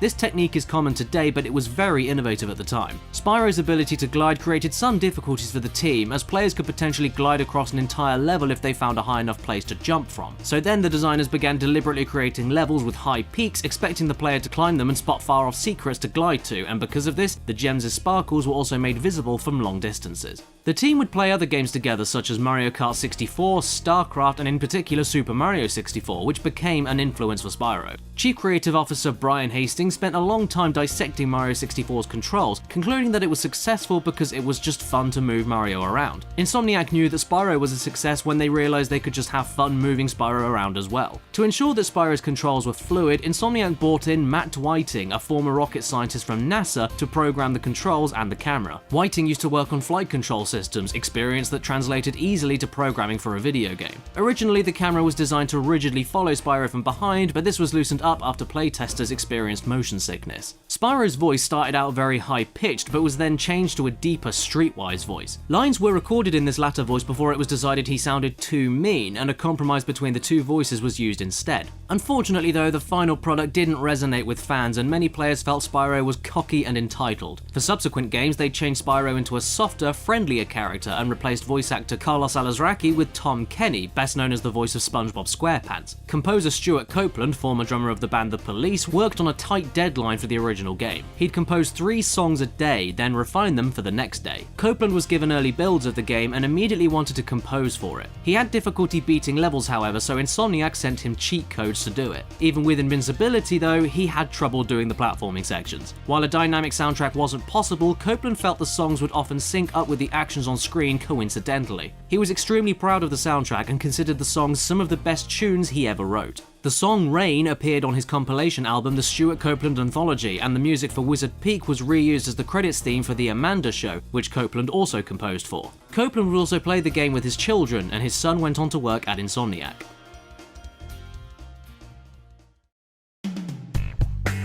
Spyro 2 Ripto's Rage has 3 worlds themed after summer, autumn, and winter. This led fans to speculate that a 4th spring-themed world had been cut from the game. This theory was strengthened by an article for Slidespin.tv, in which Al Malloy noted that characters would sometimes reference levels not found in the game, Colossus Springs and Colossus Valley. Most of the game's levels are grouped into pairs using similar settings and characters or opposing themes. Malloy provided Spyro hacker LX Shadow with a previously unknown demo for the game, where it was discovered that these paired levels originally had similar names. Malloy emailed Insomniac for more information and received a response from none other than Insomniac CEO Ted Price, who confirmed the team originally used different names for the game's levels. Sister levels originally had similar names but were changed to prevent confusion between areas. In a 2018 stream, Insomniac staff confirmed that, although names were changed, there was never a spring world as far as they could recall. The intro stage, Glimmer, was intended to fill in for the spring season somewhat, but Insomniac had just picked the seasons they thought would look the coolest. The character Zoe has a strange oddity in her dialogue in Spyro 2. Most of her spoken lines sound normal, but some of them in the Colossus and Ripto's arena areas are higher. This is noticeable when comparing the game to the demo version, which came with Crash Team Racing, where the same lines of dialogue aren't pitch shifted at all. Whatever the reason behind it, the pitch shifting on Zoe's dialogue appears to have been done late into the game's development, but ultimately cut, resulting in a few out-of-place lines. Another quirk can be found with the Inventor droid at the end of the Metropolis level. The droid has a line where she tells Spyro to come back after killing a few more enemies to receive a power-up. However, the only way to trigger this dialogue is to reach the end of the level without killing a single enemy. This is normally impossible, as several enemies along the way will self-destruct as soon as Spyro gets close to them. Yet another secret is that developer Oliver Wade included his 2 children in the game as Easter eggs. The names Brian and Brenda can be seen as wall textures in Summer Forest and Winter Tundra. Within a week of its initial release, the code for Ripto's Rage was cracked by software pirates and distributed online. To prevent this from happening to the 3rd game, Insomniac implemented an extensive list of anti-piracy measures in Year of the Dragon. If the game detects foul play, Zoe will inform the player that their copy is illegal and warn them about the potential problems of that. Additional side effects include the game randomly booting the player back to the hub world, music not playing properly, the ability to pause being completely disabled, and sparks not displaying Spyro's health properly.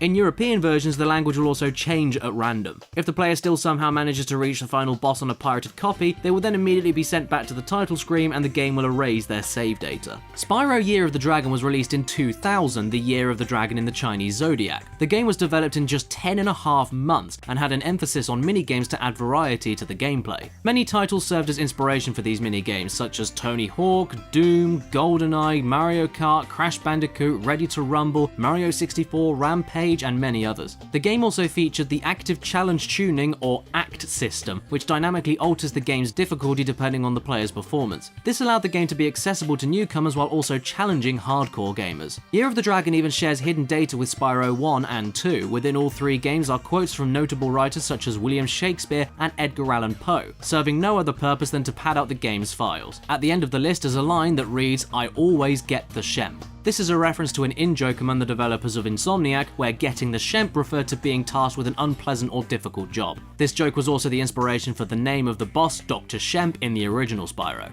Following the success of Crash Bandicoot N. Sane Trilogy, fans speculated that Activision would remaster Spyro as well, speculations that were confirmed with the announcement of Spyro Reignited Trilogy. One of Charles Zambilla's sketches from 2002 was actually used as reference for Reignited's front cover. Zambilis wasn't aware of the project and only found out about it when the trailer was released. Then, in an interview with Game Brain, he said the remastered version of Spyro was the most accurate representation of his vision for the hero. He also expressed frustration that his contribution towards the series went largely unnoticed and felt regret that Activision didn't contact him at any point, but he acknowledged that that was the nature of the industry. Tom Kenny re-recorded all of his lines for all 3 games in the trilogy, and Copeland provided a brand new soundtrack for the game. He was also consulted about the remastered dynamic soundtrack many times by musician Steven Vankov. Over the years, the Spyro series has had close association with the Crash Bandicoot series, to the point that games in each series have included demos for the other. Crash Bandicoot Warped includes a demo of the original Spyro, which could be accessed by inputting a code on the main menu. Upon the release of the Insane Trilogy, players who input the same code on the Warped menu screen saw that the game recognized the code, as the highlighted selection on the menu would disappear, though nothing changed. Following the announcement of the Reignited Trilogy, the Insane Trilogy received an update where inputting the code would now play the announcement trailer for the Reignited Trilogy as a nod to the Spyro demo in the original game.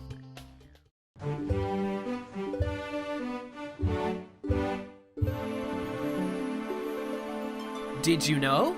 Though Conker's Bad Fur Day came out near the end of the N64's life, the first version of Conker was slated to be Rare's first platformer on the console, even predating Banjo-Kazooie. First unveiled at E3 1997, Conker's Quest was being made by members of Rare's Killer Instinct team, who had said they were taking a break from the usual violence and destruction. The game was coming along nicely with a rather expansive demo, and magazines even featured fleshed out strategy guides to early parts of the game. Through the game's playable characters Conker and Barry, it featured varied styles of gameplay for its single player, and the game also had multiplayer built in via co-op and a 4-player deathmatch mode. Though one feature that was rather unique to this game was its emotional aspect. Characters had a wide range of emotions they could convey and would accordingly interact to things around them, which also spoke true for the enemies. This, along with the game's cheery scenery and themes, was supposed to give off the feel of an interactive cartoon. A similar feature was seen with Toon Link in Zelda's Wind Waker, and the reason Nintendo hadn't done it before then was said to be due to system limitations. During Conker's development, another team at Rare who was working on the Super Nintendo RPG Project Dream had seen the Conker demo in action. Dream in its RPG state wasn't coming along too well after switching hardware, so it was eventually decided to be reworked as a platformer in the vein of Conker. The end result, of course, being Banjo-Kazooie. Conker's Quest was planned for a holiday 1997 release, but Rare pushed it back to make room for Diddy Kong Racing, which in turn was filling a gap made by a delayed Banjo-Kazooie, and also featured Banjo and Conker as playable racers to promote both series. Renamed to 12 Tales Conker 64 in 1998, it was then slated to come out in October of that year, with Banjo-Kazooie releasing earlier in June. With that, 12 Tales was delayed once more, this time undergoing a complete overhaul to differentiate itself from the competition. In the meantime, Conker's Pocket Tales released as planned in 1999 for the Game Boy. Pocket Tales is interesting in that the game is on a dual format cartridge, meaning depending on what version of the Game Boy you play on, certain layouts and features will differ from each other. The game also has several 8-bit conversions of music heard in 12 Tales, so it's possible the game could have been a counterpart to the original title, similar to Rare's Perfect Dark and Mickey's Speedway games. Also, if left idle, Conker pulls out his own Game Boy, much like he would in Bad Fur Day, and he can be heard playing a bonus level from Donkey Kong Land. With this release, it would be the last time we saw Conker as anything but mature.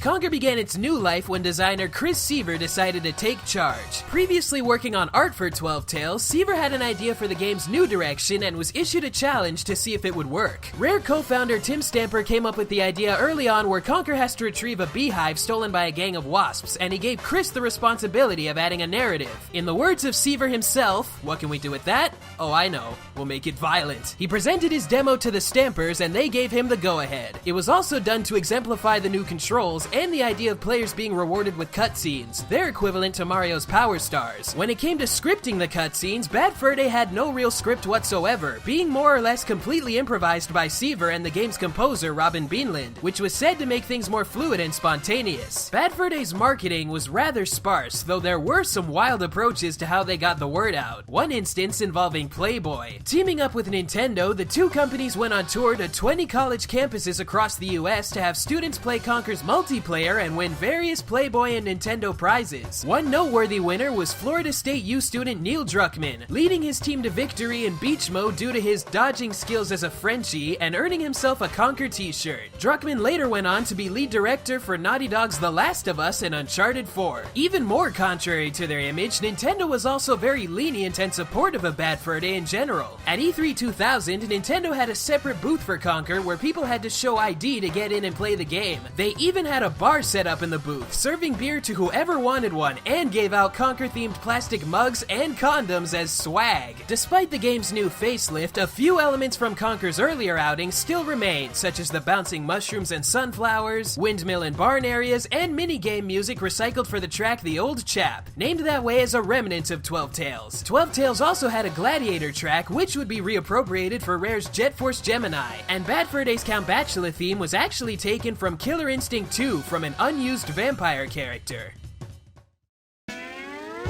Some of Conker's most iconic moments have interesting backstories to them. The Scarecrow Birdie was based off Rare veteran Paul McKell, who had the nickname Beardy due to his beard and was known for drinking Pepsi Max by the gallon, both of which were referenced early on in the game. The origins of the Great Mighty Pooh, appropriately enough, came from a toilet incident from software engineer Chris Marlowe. He apparently took a legendary stool during work hours, and Seaver and the team were so pleased with it, they encapsulated it into the game, with Marlowe providing its voice. Bad Fur Day's movie parodies came about when they were designing the levels, and they really complemented the game, helping shape cues for music and new gameplay ideas. The team also made sure they captured the feel for the movies parodied. Animator Louise O'Connor had spent months working on the Saving Private Ryan portion of the game, to the point where she had nightmares of squirrels on fire as a result. Though their hardships paid off, because according to Seaver, had the parodies not been there, the gameplay would have been completely different and likely wouldn't have been as good as it was. This new direction for Conker all stemmed from the fact that the Banjo and Conker teams tried to outdo each other, and references to each other's games were also statements of that friendly rivalry, most evident with Banjo's head mounted on the wall and Kazooie's head as an umbrella handle in the bar. This was taken a step further for Conker Live and Reloaded, where they referenced 2003's Grabbed by the Ghoulies, another game from the Banjo team. If you start a new game in File 3, the game's protagonist Cooper can be seen in the bar's bathroom, throwing up in the toilet.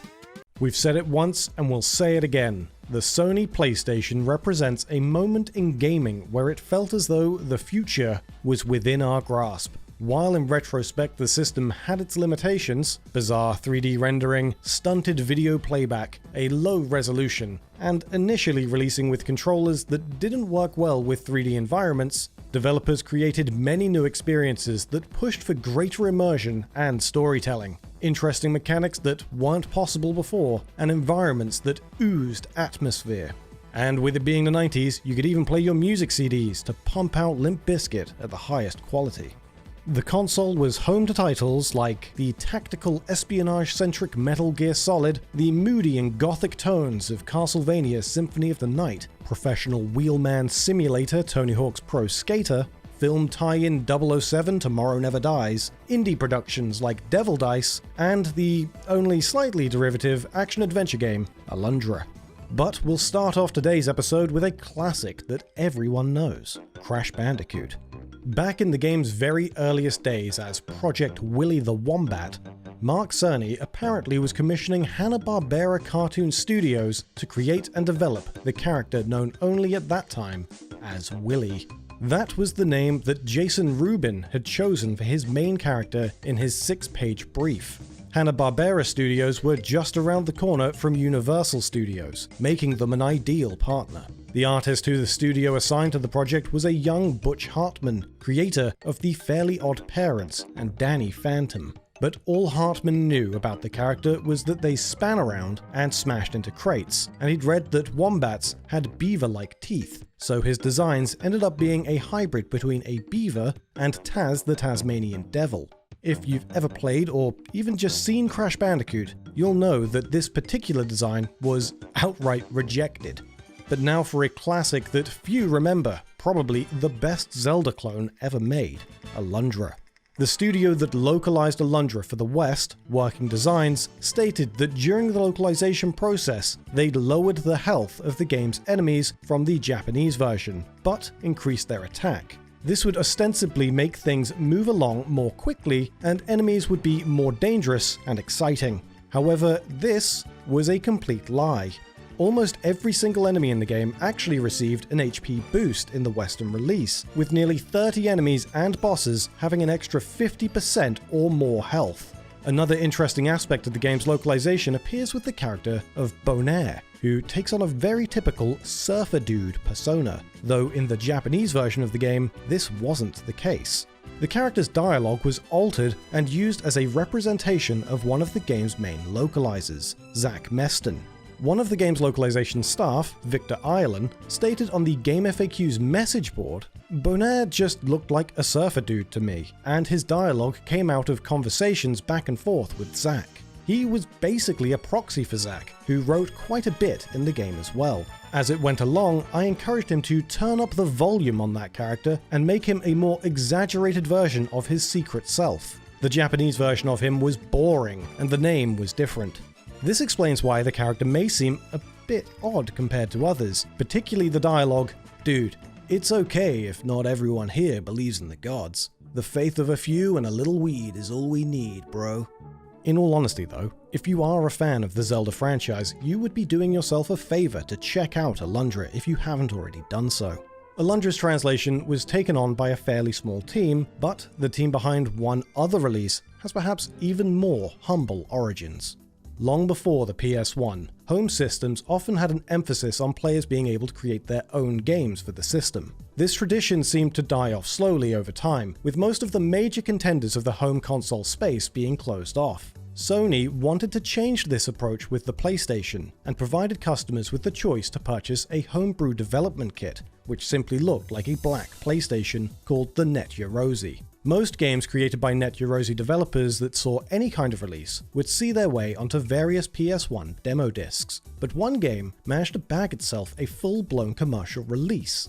Devil Dice, a title developed by Shift, was lifted out of obscurity and given space as a full commercial game, thanks to Sony taking notice. The title, which is a rather unique puzzle game, managed to go on to become a massive success, selling well over 1 million copies worldwide, with over 850,000 being sold in Japan alone. The Net Yaroze platform actually brought many would-be game developers out of the woodwork, including people like Kenkichi Shimuka, the creator of Ape Escape, or Mitsuru Kamiyama, who would go on to direct the Final Fantasy Crystal Chronicles series for Square Enix.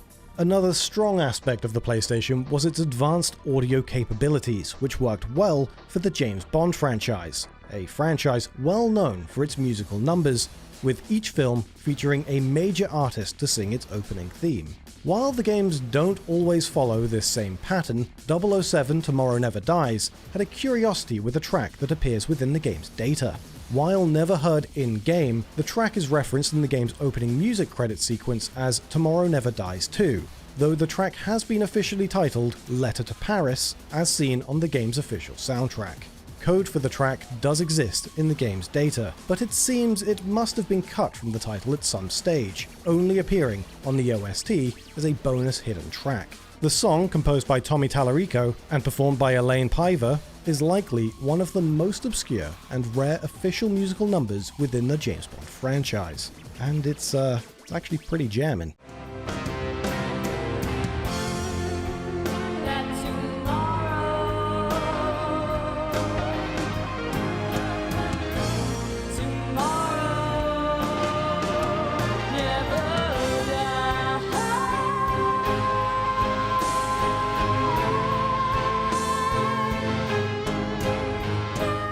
Another classic on the PS1 is Tony Hawk's Pro Skater, which has some unlikely inspiration.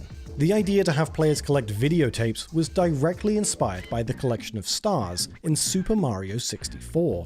In designing the objectives, the team would gather at a table, draw a level, and then ask what could be done within said level, upon which the team members would provide ideas. Some rejected concepts from these sessions include levels taking place on a highway and a jetty, and a scenario in which the player would lose a wheel and have to skate on 3 wheels. That said, one level taking place on a highway-like strip was implemented during development, but was ultimately cut. This level was called Downhill, and was almost an exact copy of a level from Sega's arcade title Top Skater, which is probably why it was cut. The level would later be heavily reworked and implemented in the PS1 and Nintendo 64 versions of Tony Hawk's Pro Skater 3 with the same name, this time set in Rio de Janeiro. One of our personal favorite games on the system is a continuation in a series that changed said series forever.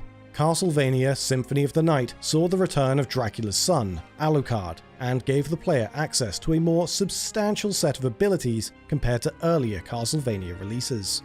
In a 1997 interview with the game's director, Koji Igarashi, and designer Toshiharu Furukawa, they were asked how they came up with ideas for the game's huge assortment of weapons and items. Igarashi stated that they used a variety of different references, books, and other materials, and tried to include things that had never been used in a Castlevania game before.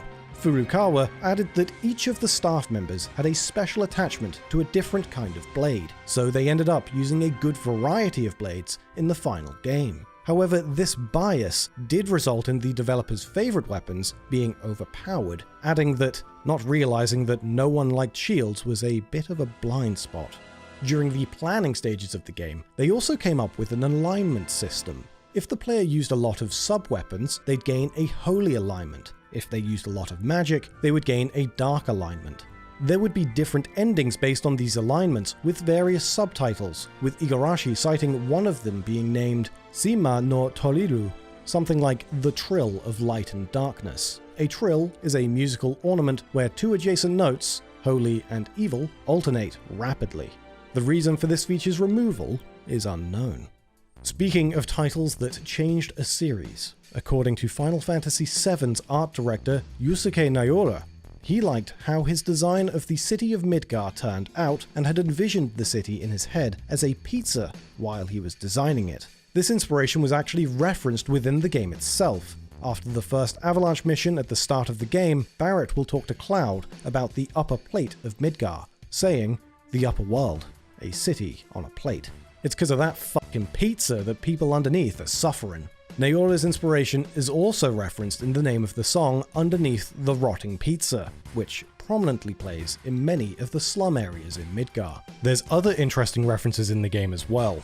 The katakana for the enemy Gigi can also be read as Ziggy, the persona of David Bowie in Ziggy Stardust. The enemy model is based on this pun, looking like Ziggy Stardust and with a guitar for a tail. Both Gigi and the enemy it is fought alongside with, Christopher, use song attacks, and Christopher uses an attack called Stardust March, but only if Gigi is still alive. Next up, how about a little bit about the classic tactical espionage game Metal Gear Solid? According to a 1998 PlayStation Magazine interview with director, producer, writer, and general everything man Hideo Kojima, as well as designer and artist Yoji Shinkawa, Kojima originally had no intentions of adding the cyborg ninja character design for Gray Fox to the game, and that Shinkawa only drew the character because it's cool.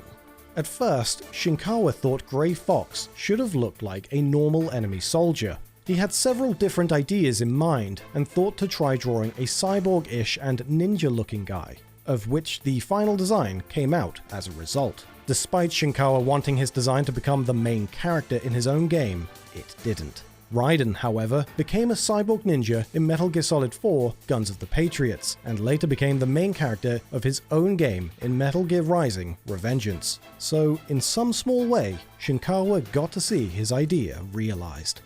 Did you know that Sega actually heavily influenced the design of the PlayStation 1? Hello and welcome to Did You Know Gaming Extra. In this episode, we'll be exploring some trivia behind a number of titles for the Nintendo 64. The Nintendo 64 was originally created under the working title of the Ultra 64 as a tribute to several toys manufactured by Nintendo in the late 1960s, such as the Ultra Hand. However, as Konami still held the trademark on the name Ultra Games, Nintendo elected to change the name and logo for their new console. The system was created at a time when Nintendo's competition was particularly fierce, being released a year after Sony's first entry into the console market race with the PlayStation. With that said, the device received rave reviews, despite being criticized for its comparatively slim lineup of titles. One of the more popular titles on the N64 was Star Fox 64. Despite all versions being released within 6 months of each other internationally in 1997, there are still a few regional differences. An obvious change comes with the game being in a different language. However, the PAL version, Lylat Wars, went one step further than simply translating the game into English. It's the only version that features language settings, and the player is even able to set the language to Lylat. This makes all the characters in-game speak gibberish, in reference to the game's predecessor for the Super Nintendo. The Japanese version has different dialogue as well. The Western versions of the game have Fox's teammates yell "No!" when being shot down, whereas the Japanese version has them cry Fox's name. Foxy! This isn't the only change, as the Japanese version's character icons also do not sync up with the character's dialogue, unlike the English versions. Just 3 months after the success of Star Fox 64 and its introduction of the Rumble Pack, Super Mario 64 and Wave Race 64 both received re-releases in July 1997, exclusively in Japan. Both titles were updated with special Shindu Pack Taio editions. The main focus for these releases was to add compatibility with the Rumble Pack. Wave Race's inclusion was vibration that matched the engine of the jet ski and reactions to jumps and waves by jolting the player. In Mario 64, the rumble feature kicks when the player is attacked or being attacked by an enemy. It rumbles with ground pounds, forward dives, and when collecting a red coin or an extra life. The rumble pack also vibrates when stretching Mario's face in the title screen. Wave Race 64 has a few more changes added to the game that weren't present in the original. The announcer's inflection was changed. Wave Race! Wave Race! 2 of the tracks from the soundtrack were remixed, and a ghost was added into the time trial mode in the form of a dolphin. Mario 64 Shindu Edition has quite a few differences, however. It includes changes made for the international release of the game that didn't appear in the original Japanese version, such as voice clips and the ability to press A or B when interacting with NPCs or signs instead of just B. An odd glitch was removed where Mario would receive 99 lives if the coin count went above 999. This bug would break the game and display M25 instead of 99 lives. This version also fixes the backwards long jump oversight present in all previous versions. An Easter egg was even added to the game. If the player presses Z on the title screen, a spiral of screens showing Mario's head will appear. Another more unusual change is that if Mario jumps onto a tree, he will slide round and face the camera instead of facing the direction in which he jumped. Another N64 peripheral that didn't quite garner the same popularity was the biosensor. The biosensor was released by Sata exclusively in Japan and came bundled with Tetris 64. The device was designed to clip onto the player's ear and read their pulse. Initially designed specifically for Tetris 64, the game reacted with the player's pulse. Based on how stressed the player becomes while playing, the block's falling speed will increase or slow down accordingly. The Legend of Zelda Majora's Mask is a much beloved game that has many distinctive features. One of its more distinctive features for Zelda fans is that it reused many assets from Ocarina of Time, but this reusing of art and resources goes even further than you might think. Inside the moon, there is a small bird that flies around the tree. This bird model was originally used in a beta version of Ocarina of Time, but was cut in the final release. It found a second life within Majora's Mask, along with many other Ocarina of Time assets. Chameleon Twist 2, developed by Japan System Supply and published by Sunsoft, was released in 1998 in Japan and 1999 internationally. Unlike the Japanese release, the international versions had radically altered designs compared to the first game. The cute humanoid characters from the original were scrapped for a more realistic-looking chameleon design. It's thought that these changes were made to help the game sell outside of Japan. Davy and Jack's colors were also switched, and Rinda was changed to Linda. Pokémon Puzzle League is a very unusual case, particularly for a Pokémon title. The game was never actually released in Japan, only appearing in North American and PAL regions in 2000 and 2001 respectively. The game is the spiritual successor to Puzzle League, also known as Panel de Pon, but of course featuring Pokémon characters. It was never made clear as to why it never received a release in Japan, despite the game receiving respectable reviews. Even the Virtual Console re-release in 2008 remained exclusively Westward. Within the game's files are 2 voice clips that are thought to be love notes from staff who worked on the game, one in Japanese and one in English. Emi-chan, ichimu ai shitteru. And I love you, Liz. Mario Tennis released in the year 2000 as well, and was the second time Mario was behind the net if you include Mario's Tennis for the Virtual Boy. If for some reason the player decides to turn on the game without plugging a controller in, they're greeted with a humorous image featuring Waluigi and Luigi. This image was put in place to ask the player to reset the console and plug their controllers in. The accompanying music is the Match Point theme. Clay Fighter 63 1/3, the third title in the Clay Fighter series, was developed by Interplay and released in 1997. There was originally going to be a character in the title that went by the name Hobocop, a clear play on the titular character from the movie RoboCop. The character was adorned with pots and trash can lids and would have some pretty risque animations, especially for Nintendo, like urinating on the stage and exposing himself to his opponent. Though Hobocop did appear in promotional material for the game, as well as in beta footage, he was not included in the game's final release. A rent-only Blockbuster exclusive version of the game also exists, called Clay Fighter Sculptor's Cut. This version included several other previously cut characters, though still lacked the inclusion of Hobocop. This was apparently because Nintendo did not approve of the character, believing that he was too controversial. Hobocop can also be seen in footage from a prototype demo for the unreleased PlayStation version called Clay Fighter Extreme that was planned to be released at the same time as the Nintendo 64 version, so it's likely he would have been a unique character to that release. Another noteworthy N64 title is Jet Force Gemini, which was developed by Rare and released in 1999. The game was well received, and much like its Rare predecessors Perfect Dark and Conker's Bad Fur Day, was set to have a Game Boy Color title in its series. The game would have been a top-down isometric 2D shooter, with heroes Juno and Lupus searching for Juno's twin sister, Vela. However, the game was cancelled before it was even announced. This was probably due to lack of interest in Rare's previous portable endeavours and the age of the Game Boy console itself. In an October 2012 interview, former Rare designer and producer Martin Wakely said, "Jet Force Gemini on the Game Boy was the only occasion I can remember Rare outsourcing anything. It was being done by Bits Studios and was nearly done last time I saw it. I'm not sure what happened to it." In 2006, a prototype of the game was found and was said to be, quote, nearly complete. Mr. Pants, Rare's unofficial mascot, makes his appearance in one way or another in every Rare game, and Jet Force Gemini is no exception. After the player collects 300 ant heads, the cheat Pants as Ants is unlocked. When active, all the blue ants in the game are replaced with Mr. Pants. He is also drawn on one of the walls in the Torfret Castle level.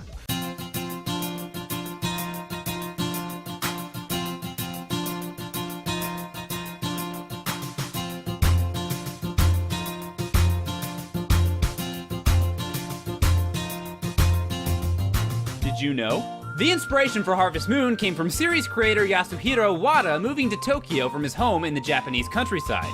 Wada explained, "When I was in the city, I started reminiscing about what was good about where I came from, what made the countryside so special. That's where some of the key concepts for Harvest Moon came from." While working as a game designer in Tokyo, Wada began to develop ideas for a new type of game. He envisioned an RPG that was non-combat oriented and where the focus would be instead on life in the countryside. This was a way to recreate his nostalgic memories of home. The look and feel of the game, including the way the player interacts with environments with tools, was inspired by The Legend of Zelda. At the time, Wada had also been playing a Famicom game called Derby Stallion, which was a combination of horse racing and business simulation game. This helped inspire the concept of raising and taking care of animals. It was decided this new game would center around working on a ranch, where the player could also maintain a garden and sell crops. The idea of the game's farm growing larger as the player sold more items was influenced by SimCity. After the full concept of Harvest Moon was realized, Wada began to wonder if a game where players perform tasks that are considered hard labor in the real world would be any fun at all. This concern helped to form the pace of the game. In a presentation at the 2012 Game Developers Conference, Wada explained, "When attention is running high at all times, you get tired pretty easily. And on the flip side, it can get boring if everything is presented in a calm and composed manner. If we were to carefully craft a cycle in which you work diligently with a nice payoff or reward, the player would feel good. The original working title of Harvest Moon was Jinsei Monogatari, which translates to Life Farm. Game planner Setsuko Miyakoshi did not like this title and instead suggested Bokujo Monogatari, or Farm Story, which became the final name of the Japanese version of Harvest Moon. The game was renamed Harvest Moon outside of Japan by Natsume president Hiro Maekawa. This name comes from a real-life term, the harvest moon, which describes the full moon closest to the date of the autumn equinox. That is, the day in the fall when the day and night are of almost equal lengths of time. It's called a harvest moon because farmers can continue to harvest crops late into the night by light of the full moon. The development studio of Harvest Moon, Pack-In Video, went through several financial troubles partway through Harvest Moon's development cycle. The staff were stretched too thin, working on too many projects at once. During this time, the president of the company went missing, and the teams at Pack-In Video were scattered. Due to delays in development, barely any budget for Harvest Moon remained, and at the time only 30% of the game was completed. Harvest Moon planner Setsuko Miyakoshi and programmer Tomomi Yamatate met with Yasuhiro Wada to assess whether the project could be salvaged. Wada was heartbroken by what was discovered and he was ready to scrap Harvest Moon indefinitely. But Miyakoshi and Yamatate insisted they finish the game. The team was reduced from a staff of 10 to a staff of 3. Yamatate was the programmer, Miyakoshi took care of the art, and Wada performed scripting and playtesting. They brought sleeping bags to the office and worked long days. With only 6 months to complete the game, the 3 developers managed to reach the deadline, although many of the ideas from the initial planning stages had to be removed due to time constraints. Harvest Moon became a moderate financial success and a sequel was greenlit. All of the ideas that were removed from the first game made it into the sequel, Harvest Moon 64. Yasuhiro Wada has stated that he considers Harvest Moon 64 to be the game closest to what he originally envisioned. Harvest Moon Back to Nature for the PlayStation started development as an enhanced remake of Harvest Moon 64. Yasuhiro Wada assigned the team that designed the Game Boy Harvest Moon games to convert the title, and he suggested some ideas for additional content. When he returned to check on the project, he was surprised to find how much had changed. The game looked completely different. It had a different town and the characters' personalities were changed, as were some of their names. Wada stated that this wasn't what he had in mind, but it was too late to go back, so the game was positioned as a parallel world to Harvest Moon 64. The Harvest Moon games contain several hidden secrets and exploits, some more well known than others. In Harvest Moon for the SNES, when you use a miracle potion on a mature cow to impregnate it, immediately using a medicine potion on the cow will cause it to give birth after 3 days instead of the normal 30 days. In Harvest Moon 64, it's possible to win bets at the horse and dog shows without actually betting any money. When talking to the mayor's wife to place bets, enter as much money as you want on any contestant, then press B as if to cancel instead of confirming. And after the race, you'll be awarded even though you never completed the bet. Another exploit in Harvest Moon 64 allows you to win the affection of Karen in 1 day. If you show your dog to her 50 times, her heart will increase 1 level. If this is done indoors while time is frozen, her heart levels can be filled to 100%. In Harvest Moon, More Friends of Mineral Town, if the player watches TV when the clock is at 4:44, a dialogue box will pop up repeating the phrase 4th hour, 44th minute in Japanese. This was put in to freak out Japanese gamers as the number 4 is pronounced shi, which is also the word for death. In the previous male versions of the game, doing this results in a glitch that causes the game to open and close an empty dialogue box repeatedly until the game is reset. Harvest Moon DS has its own take on this Easter egg. If the player examines the back of the doghouse at 4:44, the Witch Princess will appear, starting a doghouse battle minigame where the players fight each one of the bachelors and then the Witch Princess herself. Harvest Moon DS is also notable for being the only entry in the series to allow same-sex marriage, though this is only in the girl version and is referred to as a best friend system. It was excluded from releases of the game outside of Japan. One of the characters in Harvest Moon, Hero of Leaf Valley for the PSP, had his skin color changed. A trader called Zan, who was originally named Gold Dodo, had his skin made lighter when the game was localized in the West. The game's localizer Natsume commented on the change, saying, "Normally we're happy to see ethnically diverse characters in Harvest Moon games. However, Zan had a lot of characteristics that are, in the West, sometimes associated with hurtful and outdated stereotypes of native African people. The skull on his head, the fact that he spoke in broken English, etc. Unfortunately, it wasn't possible to completely change his character design and rewrite all of his dialogue, so changing his skin color seemed to be the best fix. Again, we're happy to see ethnically diverse characters in Harvest Moon games, but not when they're reinforcing negative stereotypes that a lot of our players will find hurtful and offensive."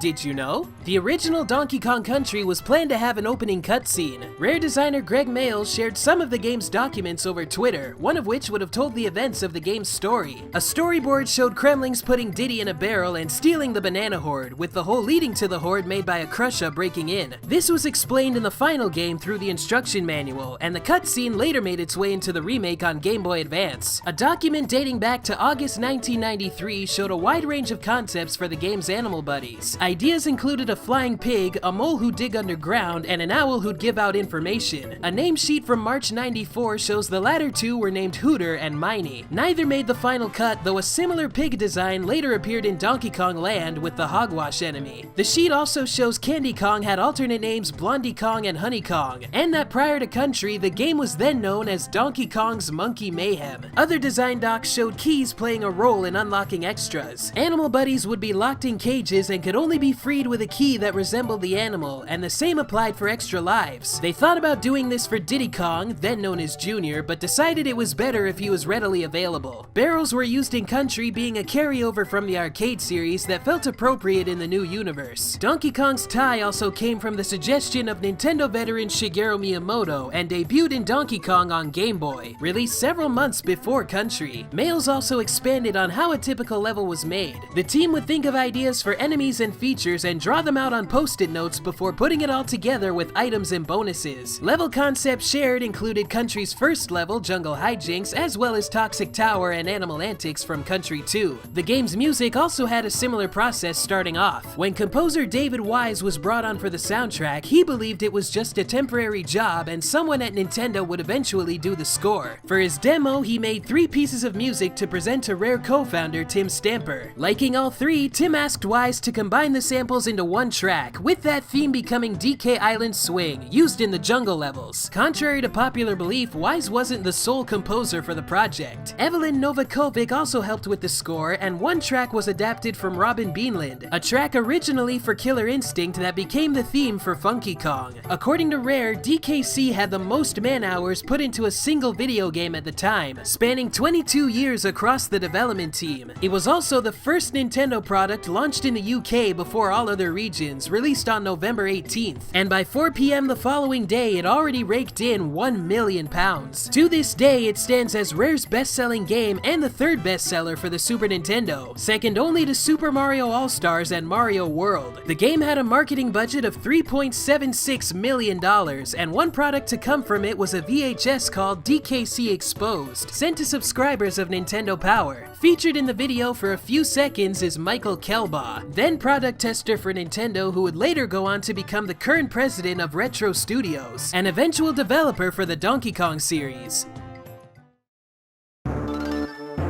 In honor of DKC2's 20th anniversary, Mayles once again shared early concepts he had for the sequel. One had the character Clubba as boss of the Lost World before being swapped with K. Rool, with some of his attacks being used by the World 2 boss Cudgel in the final game. Another was to find an exclusive cheat code in Cranky's museum to be used for the SNES port of Killer Instinct. The museum still features a KI arcade cabinet, plus a poster of Fighter Chief Thunder. Cranky's tent in the Kremland overworld map also reads KI here, surrounded by several Killer Instinct machines. When the team decided to give Diddy Kong a girlfriend, they were concerned the established DK Candy Kong pairing would clash with it, so the two were stashed away for the sequel, with Candy being completely absent. Dixie Kong was also known as Diddy Ann throughout most of the game's pre-production, and much like when trying to pinpoint a title for the game, there were many potential names for Dixie that Mayles referred to as of mixed quality. Names ranged from Didette, Darlene, and Dee Dee to less serious names like Dicky Licky, Demigod, and Dem Girls They All Love Me. Banana animals were another concept Mayles drew up, serving as a way to score additional bananas. The banana bird did make its way into DKC3, though they served an entirely different purpose, and the game was handled by another internal team at Rare.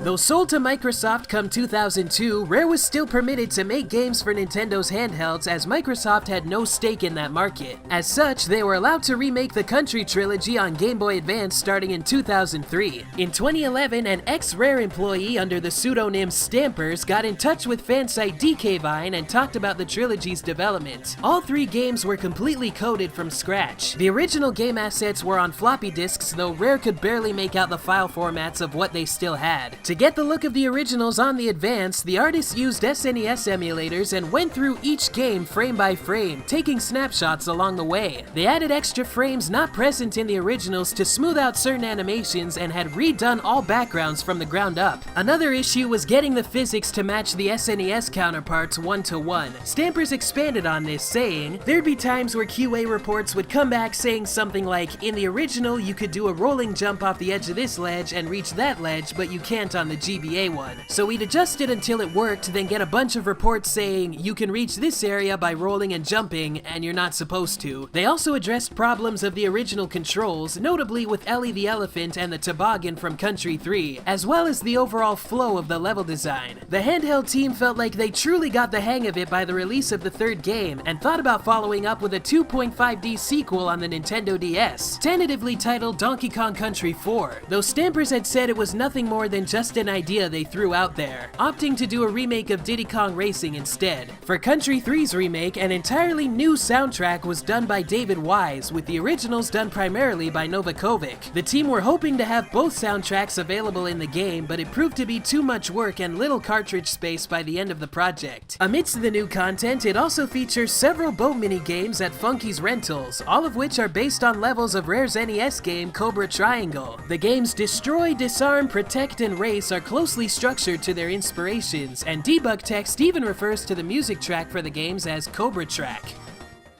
While there's a good number of ways that somebody can describe Nintendo's follow-up to the NES, the Super Nintendo was certainly super, way cool, awesome, and groovy, but it isn't just the console that fits these descriptors. Super Mario World pushed the Mario series to new extremes, not just in gameplay, but even in the language it used. In the Western localization of the game, the names of levels in the Special World made use of typical 90s American surfer lingo, utilizing descriptive words like gnarly, tubular, way cool, awesome, groovy, mondo, outrageous, and funky.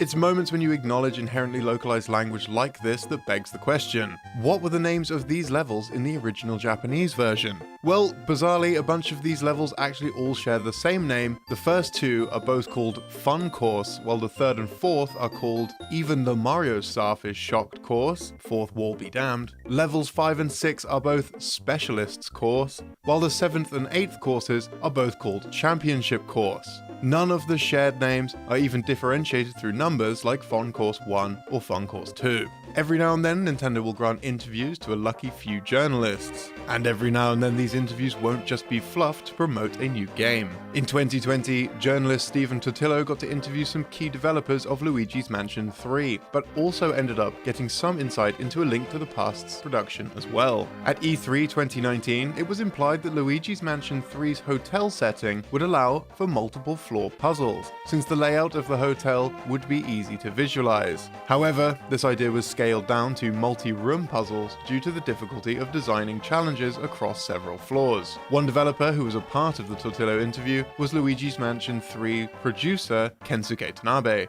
who also happened to be the scenario writer on A Link to the Past. And when the topic of the multi-floor puzzles being cut was brought up in the interview, Tanabe compared it to content being cut from A Link to the Past. Tanabe stated, "When that happens, I try not to cling to that initial idea too much. For example, this is when I was working on The Legend of Zelda: A Link to the Past. At first, we were thinking about structuring the game with numerous parallel worlds. However, in order to establish the gameplay in the end, we decided that it would be much better to narrow it down to two worlds, light and dark. I think game development involves much work where you never know unless you actually test it out. So it seems like A Link to the Past was at one time a much more complicated game."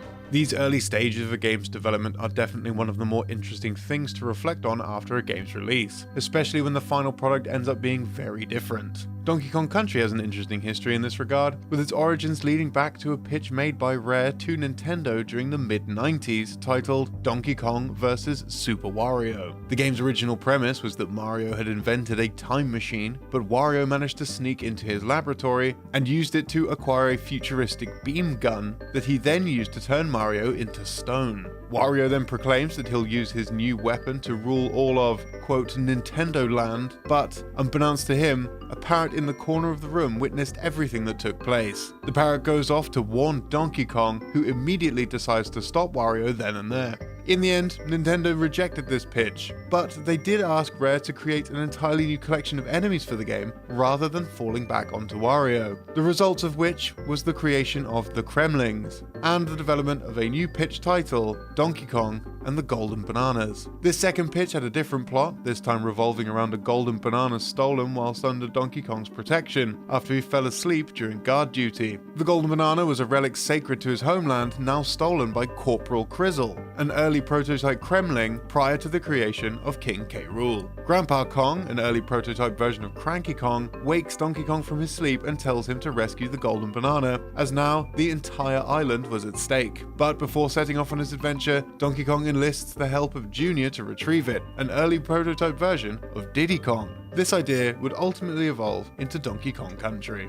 Sometimes developers have grand ideas for their games, but when it comes to the final release, they may have overlooked some important details, leading to bugs and the like. This can range in scope from massively detrimental and game-breaking glitches to perhaps not that big of a deal because the issue is hidden away behind some sort of game mode that most players don't even know is there. Such is the case with Super Mario Kart. In the game, there's actually a secret CPU ghost mode which can be accessed under the time trial menu by simply pressing start on the controller in port 2 while selecting a driver. This triggers a CPU cursor to appear, allowing the player to select a ghost driver to compete against. This is where a unique glitch can come up, as these CPU ghosts are capable of interacting with elements of the track's mechanics, such as the ice blocks found in Vanilla Lake. By selecting a CPU ghost to race against and allowing the CPU to destroy these blocks, if the player then drives over where these blocks were and then saves this new race as a ghost, an oversight will present itself. In this new ghost race, the ghost will vanish when it touches the block that was supposed to have been destroyed and trigger a bizarre visual error in which the player's tires will cycle between 2 frames of animation even while in an idle position. This error only comes up when using the same driver as the ghost, however. The SNES was a bit of a juggernaut when it came to racing games, with Mario Kart being a great example of how the system utilized its pseudo 3D Mode 7 effect to create the illusion of depth by manipulating a 2D plane. The same can't be said for the original NES, unfortunately, with even Nintendo of America being rather scathing about one particular release, Famicom Grand Prix 2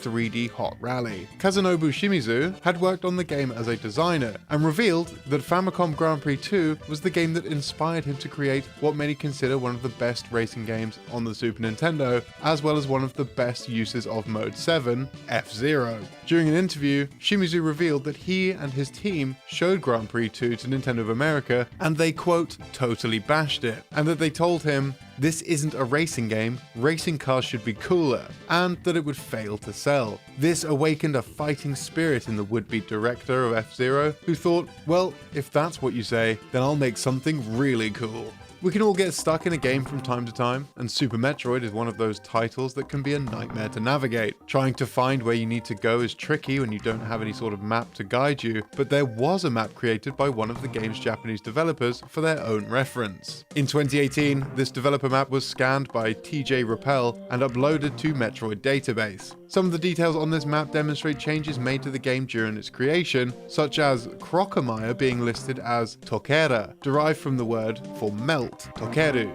and what could be construed as a pun for the name Godzilla. Gojira, Tokeru, Gojira, Tokera, essentially melting lizard. It wouldn't be surprising, since it's already well known that the devs were big fans of the monster movies. Phantoon is another example, with its name on the map being Obaken, derived from the word for ghost or phantom, Obake. So Phantoon is actually a pretty decent way of demonstrating that. This map actually has a deeper history within Nintendo too, having later been used by Nintendo's gameplay counselors in the United States. If a gamer wound up getting stuck, they could call up these counselors for advice on what to do next. While Super Metroid has no difference between its Japanese and US releases, at least when it comes to the room layout, Nintendo was still concerned that if the counselors referenced this map for their guidance, they may wind up giving players misinformation, as those in charge weren't completely completely sure if there were any differences between the two language versions of the game. However, even with the ban having been put on place on the use of this map, councillors would still use it anyway, just in secret, hiding copies of the map in the backs of their information binders.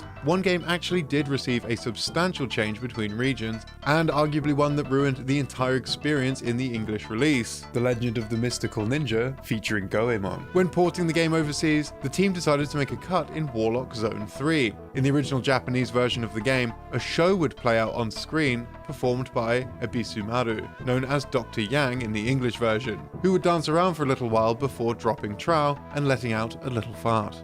What's curious about this scene is that while entirely optional, it was referenced in the English release's instruction manual with the name Sammy Rise Circus Sideshow. It was even included in issue number 33 of Nintendo Power, and even in a Prima guide, which means that it was likely removed sometime between having been distributed to media for coverage and its final release. Another show was removed from Warlock Zone 6, where in the original release, it was possible to enter a geisha strip club, and even the option of watching a strip show. Though, sorry to disappoint everyone, there is no explicit pixel nudity to be seen. The biggest insult is removing the fart scene though, because that is definitely peak humor right there. On the subject of comedy, swearing is something that most children find inherently hilarious, regardless of its context. In The Secret of Evermore, it seems that the American team at Squaresoft knew their audience of rebellious gamers would be keen to insert any profanity into the game they can. So, they prepared a special prize for anyone who happens to have entered their name as the F word, specifically with the correct grammar as a proper noun using a capital F. At one stage in the game, the player will be faced with having to cross an alarmingly large desert on foot, with the only option of transportation being a skeleton sand sailor who will transport the player on his boat for the price of just one amulet of annihilation. However, if the player has their name set to the F word, he will instead up his price to 3 amulets, citing his distaste for foul language as a justification for his steep price. But this is far from the only secret in the game. There's a reference in the introduction in the town of Podunk, where the store can be seen with the name Dughead Software. This is actually a double barrel reference, both to the software retail company Egghead Software, who ran from 1984 until 2001, as well as to the game's executive producer and creator of Lode Runner, Doug Smith. Smith may even be the reason that Secret of Evermore exists at all, according to the lead programmer Brian Fadrau, who credits him with the conception of the game, and who explained that Squaresoft hired Smith based on his proposal for an RPG with an American motif. The Japanese RPG giant loved this idea, and so they set the team to work on creating a game like Secret of Mana with Western themes. And what could be more American than a small boy traveling through time, making references to American pop culture, all while dressed as Marty McFly from Back to the Future. When it comes to Japanese games though, sometimes the region doesn't quite get the full experience we do over in the West. Mortal Kombat 2 is a game that many will know for its early gory details, with characters being torn limb from limb and bleeding profusely all over the place. For this game's Japanese release, however, much of the gore has been censored, with all of the blood having been recolored to green, while all of the game's iconic fatality moves, with the exception of the stage fatalities, causing the game to become temporarily monochrome. Mortal Kombat is of course a Western developed game, so at least Japan was lucky enough to even receive a release, a privilege we often didn't have over here when it came to games created over there. While Squaresoft has created execution. Before they were bought out by Square, Quest were the development team behind Ogre Battle, a tactical RPG series that saw its initial publication on the NES. While a Japanese developed game, its world feels far more encompassing than just the East. In fact, many of the game's locations are not actually inspired by Japanese cities, but rather Brazilian states. This includes the state of Acre, found in the Amazon rainforest, and Para, while others were renamed. Goiás was based on Goiás, Matgro based on Mato Grosso, Lolaimia based on Roraima, Melanion based on Maranhão, Rodnia based on Rodonia, Alagoas based on Alagoas, and Selgip based on Sergipe. Apologies to our Portuguese speakers out there. While these names were kept across the game's different localization, the American release of the game had the name Selgip changed to Vir. But as a result of this, there's an oversight in the game when an NPC will still mention this location by its original name.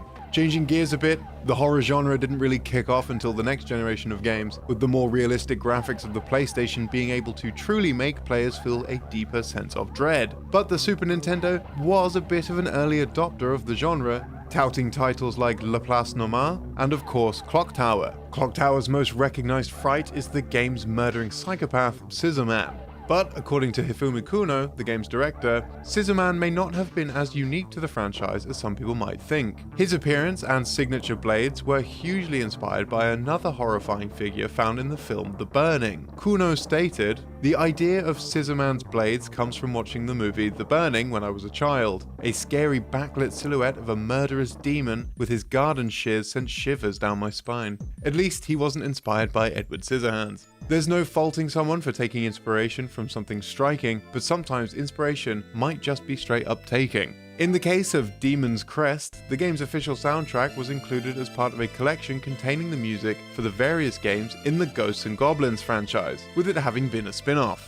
However, none of the game's music had official titles prior to this release, and it seems that some of the titles chosen weren't originally from an official source either. The music's track names were all created by a user of SNESmusic.org named SquareTex, and it appears that Capcom just took the unofficial fan names for this official physical release. Whether or not the company was aware that these names were made up by the fans is another matter, but one can assume that they just believed that they were the original names created by the game's composer. Speaking of the game's composer, the musician was actually unknown for a long time due to the lack of a credit sequence. Many had assumed that the game was composed by Yuki Iwai, who worked on the previous game in the series, Gargoyle's Quest II. She'd also composed music for Mega Man X alongside Toshihiko Horiyama and wound up being the sole composer for Mega Man X2. However, the veil of confusion was lifted when this musical collection was released, with Ippo Yamada, the game's sound designer, confirming that it was in fact Toshihiko Horiyama who composed the game's score, and had previously worked on a number of games in the Mega Man series. There was a time when the Mega Man series was considered a Nintendo console staple, before the character's expansion into the wider gaming market. In Mega Man 7 on the SNES, it seems the devs at Capcom wanted to pay respects to the system's predecessor in Japan, the Famicom. At the very beginning of Junkman stage, it's possible to see what looks like a Famicom hanging from the ceiling, though not quite matching the same design as its real-world counterpart. Early versions of the game reveal that this design was altered at some stage, however, with the original version looking significantly more like the original system, with the final retail release having been rounded off at the corners and slightly disguised. This bizarre Mega Man version of the Famicom even appears multiple times in the background of this stage, but was likely overlooked by many fans at the time. It wouldn't just be Nintendo's home console that wound up getting some love in a mysterious place in this game though, as commanding Rush to search in a spot that doesn't have anything in it has a chance of him actually digging up the original Game Boy handheld. Some things in games need time before they're fully recognized, whether the developers wanted them to be acknowledged or not. Star Trek: The Next Generation was perhaps one of the most quintessential 90s sci-fi TV shows, so the fact that there'd be a collection of games for the series is no shocker, like with the SNES title Futures Past.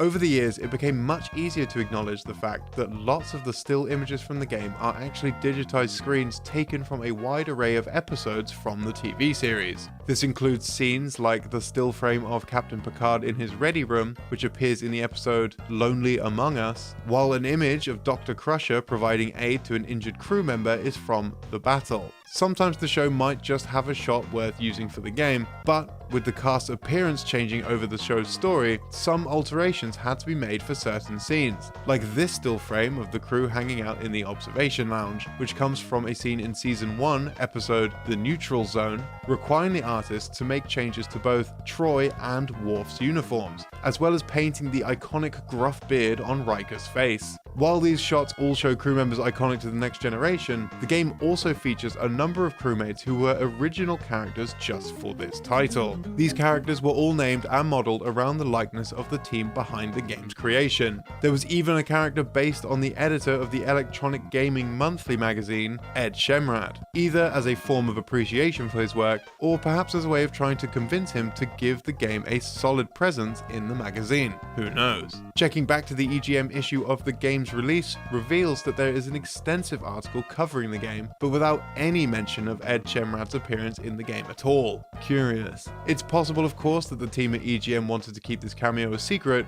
as some secrets can remain undiscovered in a game for some time.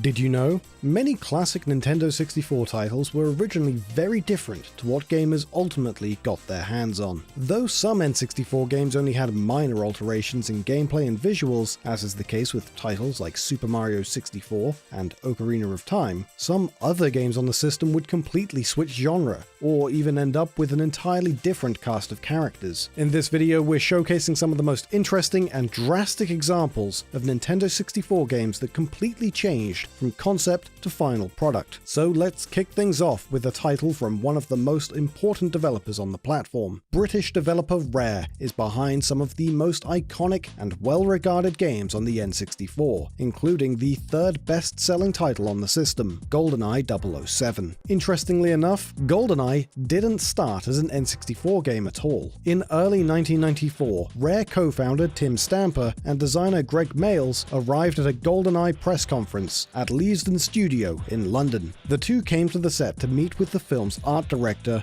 Andrew Ackland Snow, and discuss an official tie-in game they were making for the Super Nintendo. As reported in Nintendo Power magazine, Rare had just begun working on a side-scrolling SNES prototype around February. We don't know much about the SNES version of GoldenEye, what it looked like, how it played, or if it even started full development. However, it's a safe bet that it would have been very different from the released version directed by Martin Hollis. Having an interest in video games since the days of the BBC microcomputer, Hollis applied for a job at Rare in 1993. His first role at the company was as the junior programmer on the arcade version of Killer Instinct, which was a one-year project by fewer than 10 people. Following the completion of Killer Instinct in March 1994, Hollis began tinkering with the new SGI workstations and wondered what he could do next. The SNES 007 project had petered out by this point, and Hollis asked Tim Stamper if he could direct a new GoldenEye game for the Ultra 64. Stamper said yes, and work began in early 1995 with a small team of Hollis, programmer Mark Edmonds, and artists Carl Hilton and B. Jones. The original 9-page document for the game envisioned the title as an on-rail shooter a la Sega's Virtua Cop, except in this case there was no light gun. At a certain point early on, the team decided to do both an FPS mode and an on-rail shooter mode.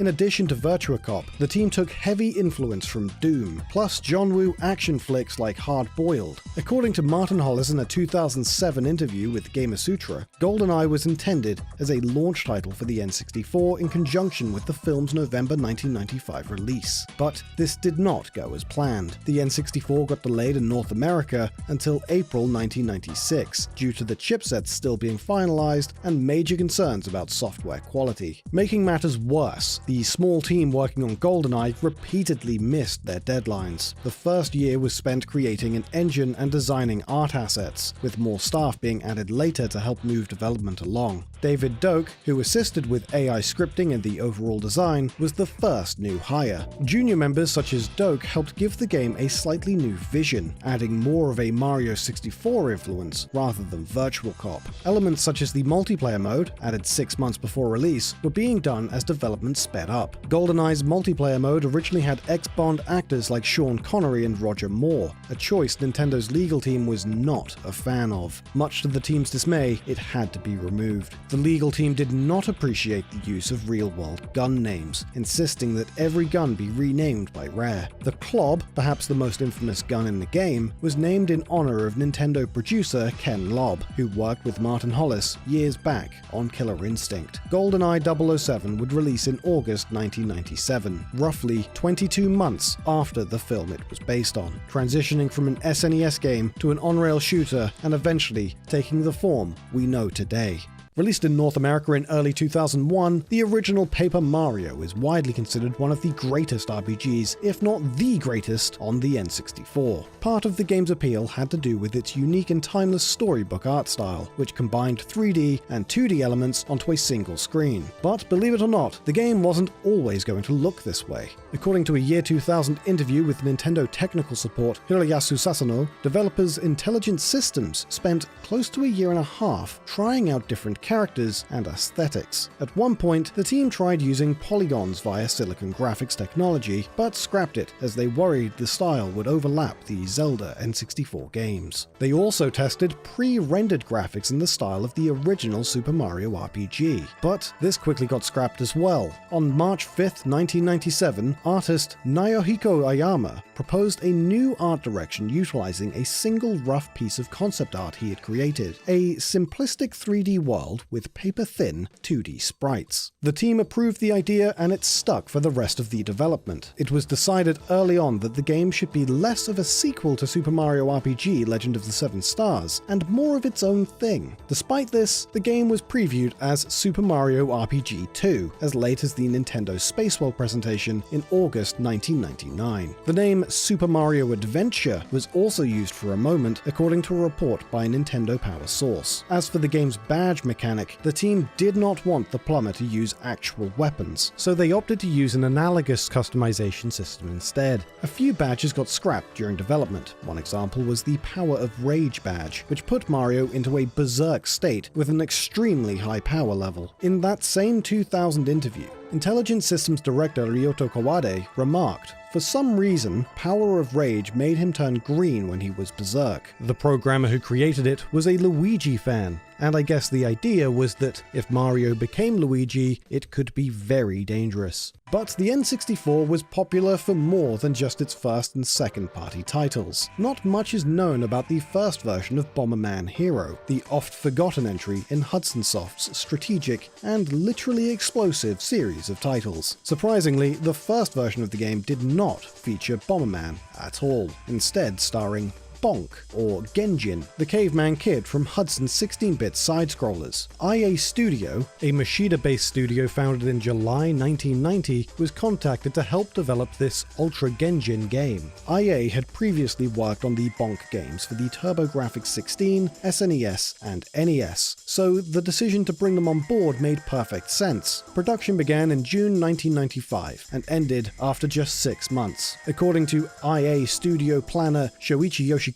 in an interview with CRV of Game Developer Research Institute, the team was inexperienced in creating 3D platformers and struggled with turning the 2D elements of Bonk into 3D. The video game industry was transitioning fast, and Hudson and IA were having trouble adapting. Although Ultra Genshin got scrapped, the design lived on in the form of Bomberman Hero, released years later in 1998, with some of the Bonk DNA still intact. The development of Nintendo's offbeat Pokémon spin-off, Pokémon Snap, is a strange one, as it started life as an entirely original game franchise. In October 2010, Nintendo published an Iwata Asks regarding the then newly released Kirby's Epic Yarn for Nintendo Wii. The interview discussed the initial version of Epic Yarn pitched to Nintendo, which starred an original character named Prince Fluff, who ended up in a supporting role in the final game. The interview takes a quick shift as Satoru Iwata relates this change to Pokémon Snap, a game that some key Epic Yarn staff were a part of. Iwata said, "Originally, Pokémon Snap for the Nintendo 64 system was not a Pokémon game, but rather a normal game in which you took photos. But the motivation for playing the game was not clear.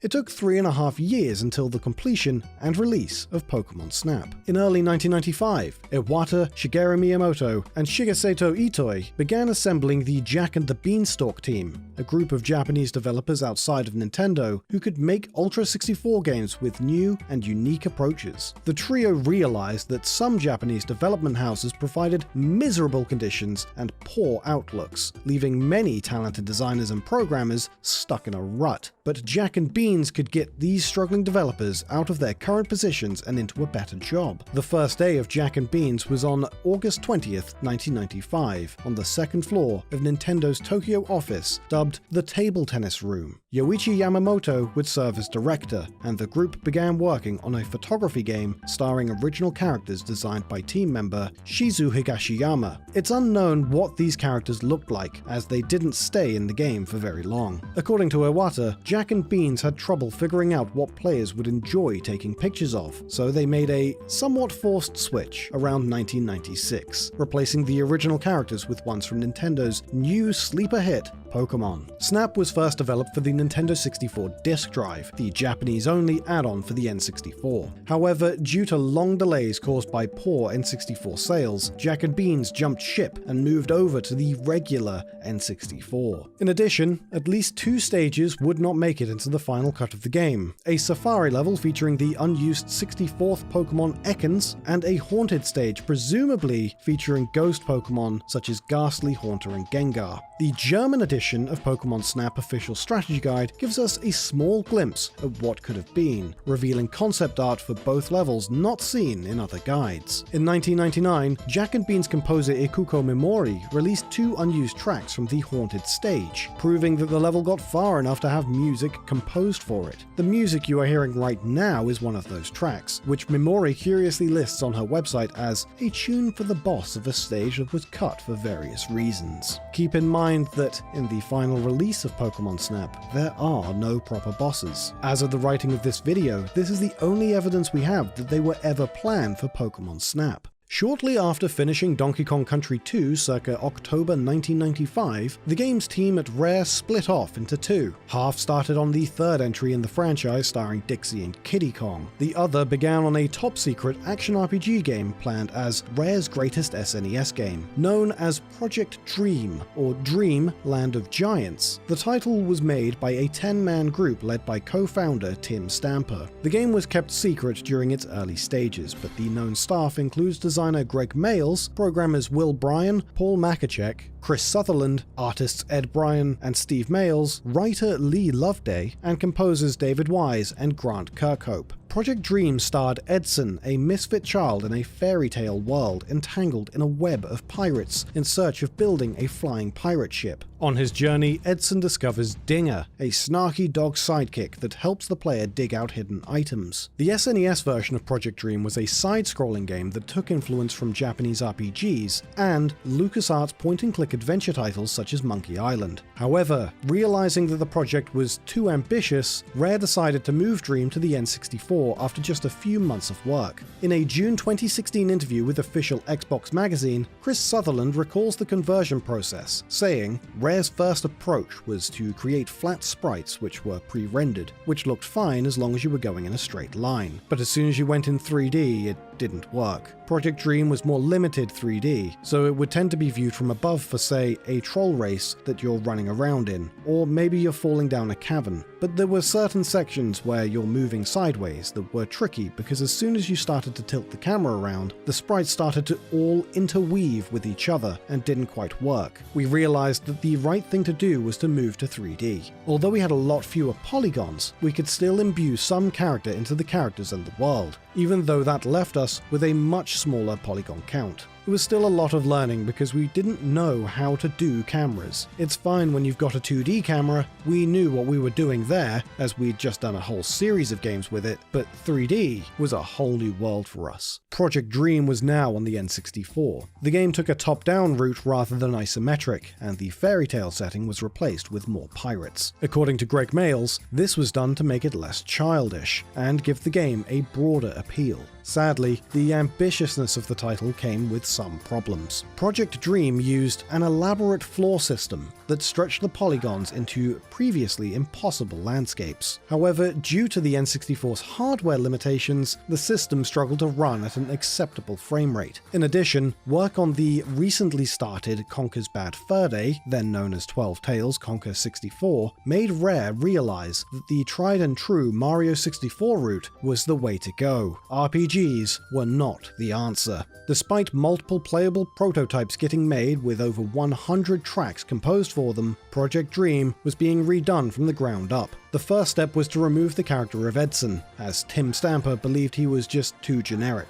At first, the team used a rabbit character that ran on 2 feet. This concept only lasted for a few days before being scrapped. Greg Mayles recalls the rabbit looking like a man in a suit. Another character, a big skater-inspired bear with a magic backpack designed by Tim Stamper, was met with a much better response. Rare immediately fell in love with the bear and decided to make him the new star of the game. game. Here was the creation of Banjo. Banjo's sidekick, Kazooie, was implemented a little later, as Rare needed something to justify Banjo's double jump animation. At first, a pair of wings sprouted from his backpack, which didn't make sense. Within 1 week, the first level of Banjo-Kazooie was made, and it took another 16 months for the game to be complete. Banjo-Kazooie was released in June 1998 and became the 10th best-selling title on the N64. In May 2015, Tim Stamper began posting old game material on his brand new Twitter account. Among the tweets was an ongoing thread teasing at the idea of a Project Dream prototype for the SNES, believed to be the only one still in existence. On July 25th, Stamper posted a single image of the game's title screen,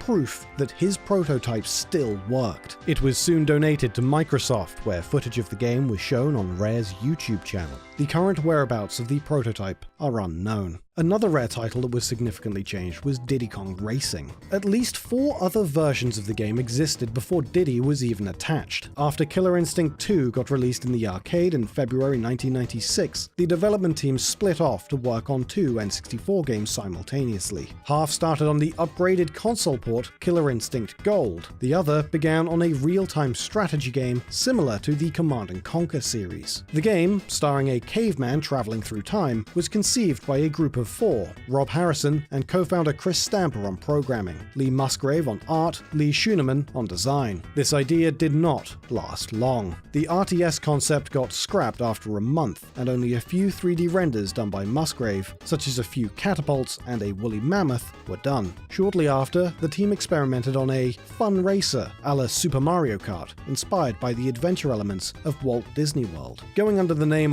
Wild Cartoon Kingdom, the racing game reused 3D assets from the RTS prototype. Musgrave's woolly mammoth render was now riding in a tiny star-spangled moped. 2 more characters, a donkey and a crab, were also included. Much like the production of GoldenEye, more hires from Rare helped bring things up to speed. Wild Cartoon Kingdom got renamed to the much blunter title Adventure Racers, and once again to Pro-Am 64, a reference to Rare's 1988 NES game RC Pro-Am. This version of the game had tricycle-style vehicles and starred a new character named Timber the Tiger. It went relatively far into production, and in June 1997, a playable demo was privately shown to Shigeru Miyamoto at E3. Miyamoto was impressed with Rare's work, and offered the company a Nintendo IP to use for the game's characters and setting. While picking Donkey Kong was tempting, Rare chose to focus the game on Diddy Kong, as the character was their creation, a choice which again impressed Nintendo. The development team initially hated the idea, but eventually accepted it, as Diddy's inclusion would help boost marketing. Keep in mind that until this moment, Nintendo had no involvement in the project whatsoever. In a 2014 interview with Nintendo Life, Lee Musgrave said, "Nintendo enjoyed the fact that we chose Diddy Kong over Donkey Kong. I think that it was us trying to build on the fact that Diddy was ours, and Donkey Kong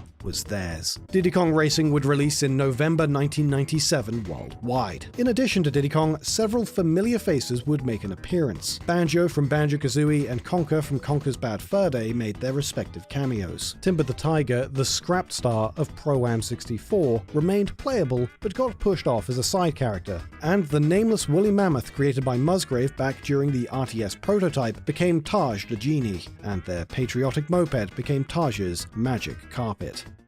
Did you also know that Nintendo 64 games like Banjo-Tooie and Ocarina of Time had serious anti-piracy measures? Or that there was at least one Mario game for the N64 to never release? If you want more N64 game facts, check out the videos on screen. And if you're interested in seeing more videos like this, please let us know in the comment section below. And subscribe for more facts from Did You Know Gaming. See you next time.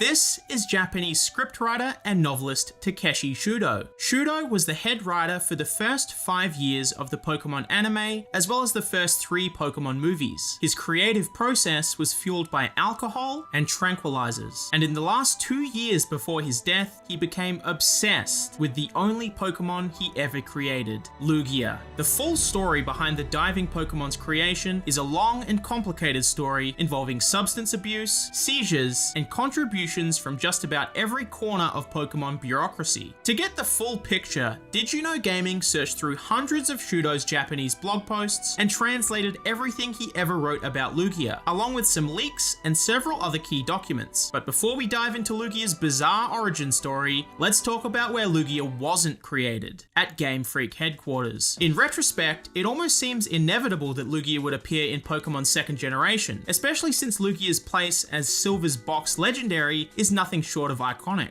But Lugia's inclusion in Gen 2 wasn't originally part of the plan. The earliest builds of Pokemon Gold and Silver were shown to the public only once, at Space World 1997, an E3-style gaming expo held in Japan exclusively for Nintendo products. Gold and Silver's 1997 demos were very different to the game's final build, taking place in a region based on the entirety of Japan, and containing lots of Pokemon that eventually got cut from the game's final build. But after the expo, Nintendo and Game Freak locked those demos away in their vaults forever, leaving fans around the world wondering about all the secrets and lost Pokemon inside. It was one of gaming's biggest mysteries for over 2 decades, that is until 2018, when a hacker going by the pseudonym Wacko broke into Nintendo's servers and stole tons of development assets. Before getting arrested, the first thing they leaked was the now legendary Space World demo. Fans marveled at all the newly found lost Pokemon, but one very important Pokemon was missing from the Pokedex, Lugia. Later leaks stemming from the same hack revealed that Lugia's first appearance in Gold and Silver's development was dated June 1999. According to Shudo, that's because it wasn't Game Freak who created Lugia.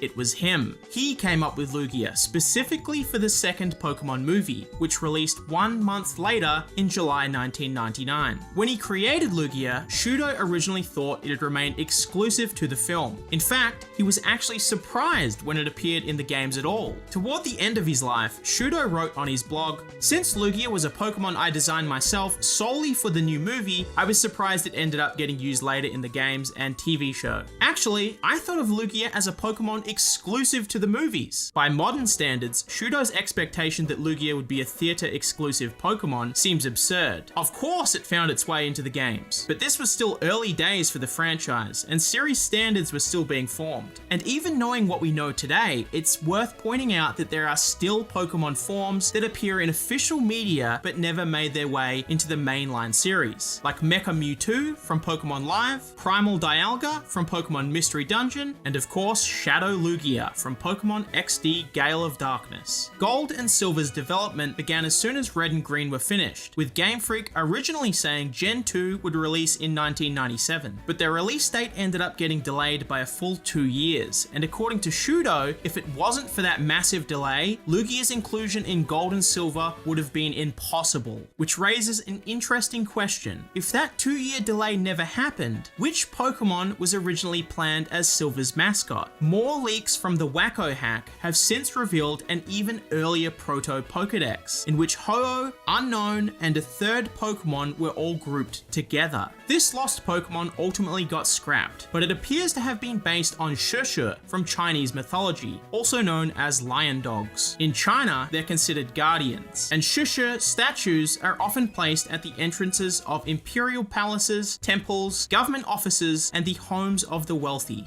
Ho-Oh is clearly based on the Chinese phoenix Feng Huang, which suggests this pair of Chinese-inspired legendary beasts may have been the 2 Pokemon Game Freak originally planned for Gold and Silver's box art. The developers themselves never commented on the leak, however, so that's all just a theory, and you'd do well to take it with a grain of salt. With the sole exception of Lugia, every other Pokemon was made in-house by Game Freak designers, and it was a unique situation that allowed Shudo, the writer of the anime and movies, the opportunity to make a Pokemon of his very own. In fact, it was only possible because of a tragedy that took place in late 1997, what fans now call the Pokemon Shock. The anime's 38th episode, Cyber Soldier Porygon, contained a series of flashing red and blue lights that sent hundreds of Japanese kids into fits of seizures, and hospitalized almost 700 people. In the wake of the tragedy, every Pokemon episode was pulled from the airwaves, and Pokemon executives scrambled to deal with the situation, fearing it could result in the end of Pokemon altogether. So, with all his bosses distracted, Shudo took advantage of the situation to make the first Pokemon movie, Mewtwo Strikes Back, into into a much darker film than his bosses would have otherwise allowed. Shudo says his bosses would have stopped him if they had the chance, but after Mewtwo Strikes Back broke box office records and became the highest grossing Japanese film to ever release in America, Shudo was given near total creative freedom to write the second Pokemon movie, and the first thing he did was crack open a bottle of booze. After retiring from the Pokemon franchise, Shudo admitted on his personal blog that he relied heavily on alcohol and pills to write both the Pokemon anime and the movies. He talked about it a lot, but just to illustrate the extent of it all, here's just one example of the sort of thing he was writing. If I can't drink, I take tranquilizers. Of course, the ones you can normally buy in a pharmacy, not illegal substances. When I get a little bit high, it helps me sort out all my confused thoughts. However, when it comes to alcohol and drugs, you need to know your limit. Like, if I start to think that 1 + 1 doesn't necessarily equal 2, when these become difficult, it means I'm drunk.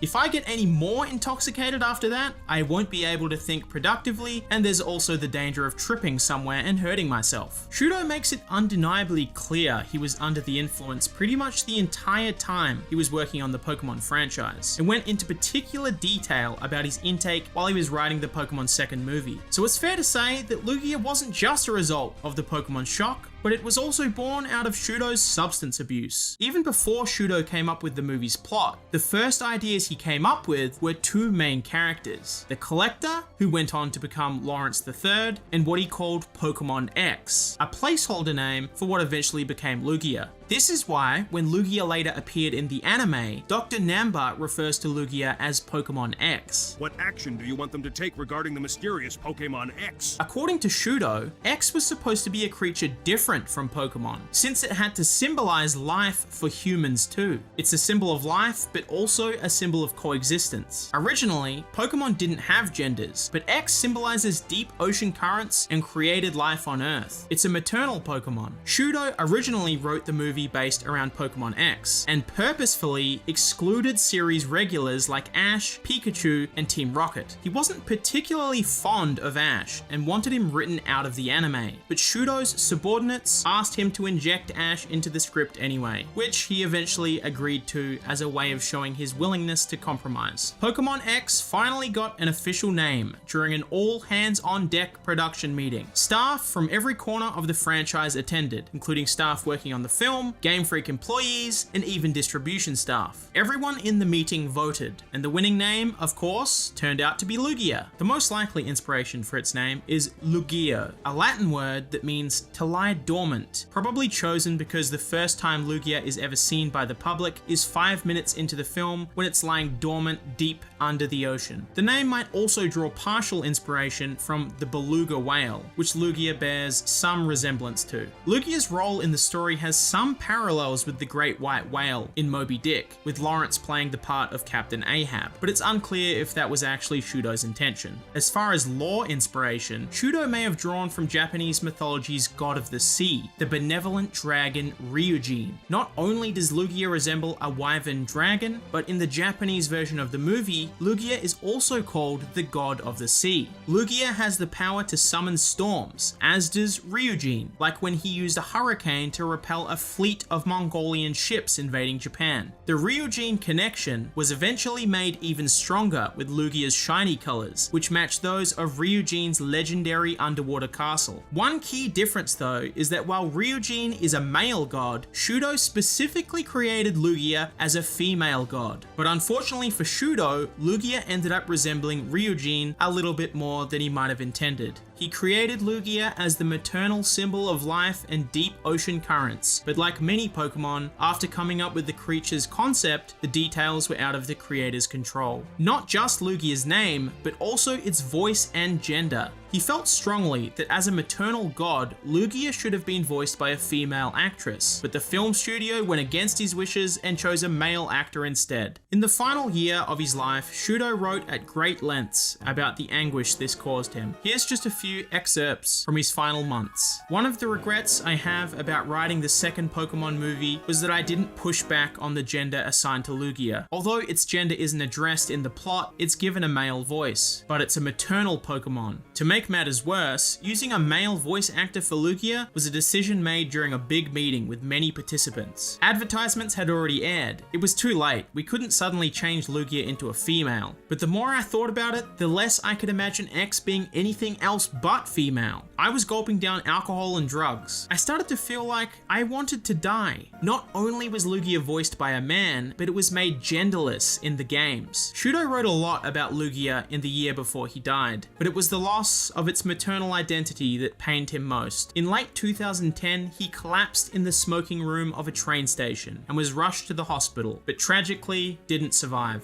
The cause of death was a subarachnoid hemorrhage, which is essentially a brain bleed whose risk factors include cigarettes and alcohol. It was Shudo's substance abuse that fueled his writing and gave birth to Lugia, but sadly, it may have also been what killed him. This brings us to the end of Shudo's story, but it's far from the end of Lugia's. To continue, we need to rewind back to Gen 2's development. The first Lugia beta sprite ever found is dated back to a month before the second movie landed in Japanese theaters. It looks nearly identical to Lugia's final design, but has 6 dorsal spines instead of the 10 on the finished sprite. But there's an even older beta sprite dating back to the Shushu period that may have been an even earlier form of Lugia, an unnamed boat Pokemon, now known only by its proto-Pokedex number 344. Just like Lugia, 344 appears to draw partial inspiration from plesiosaurs, a type of marine reptile that went extinct 65 million years ago,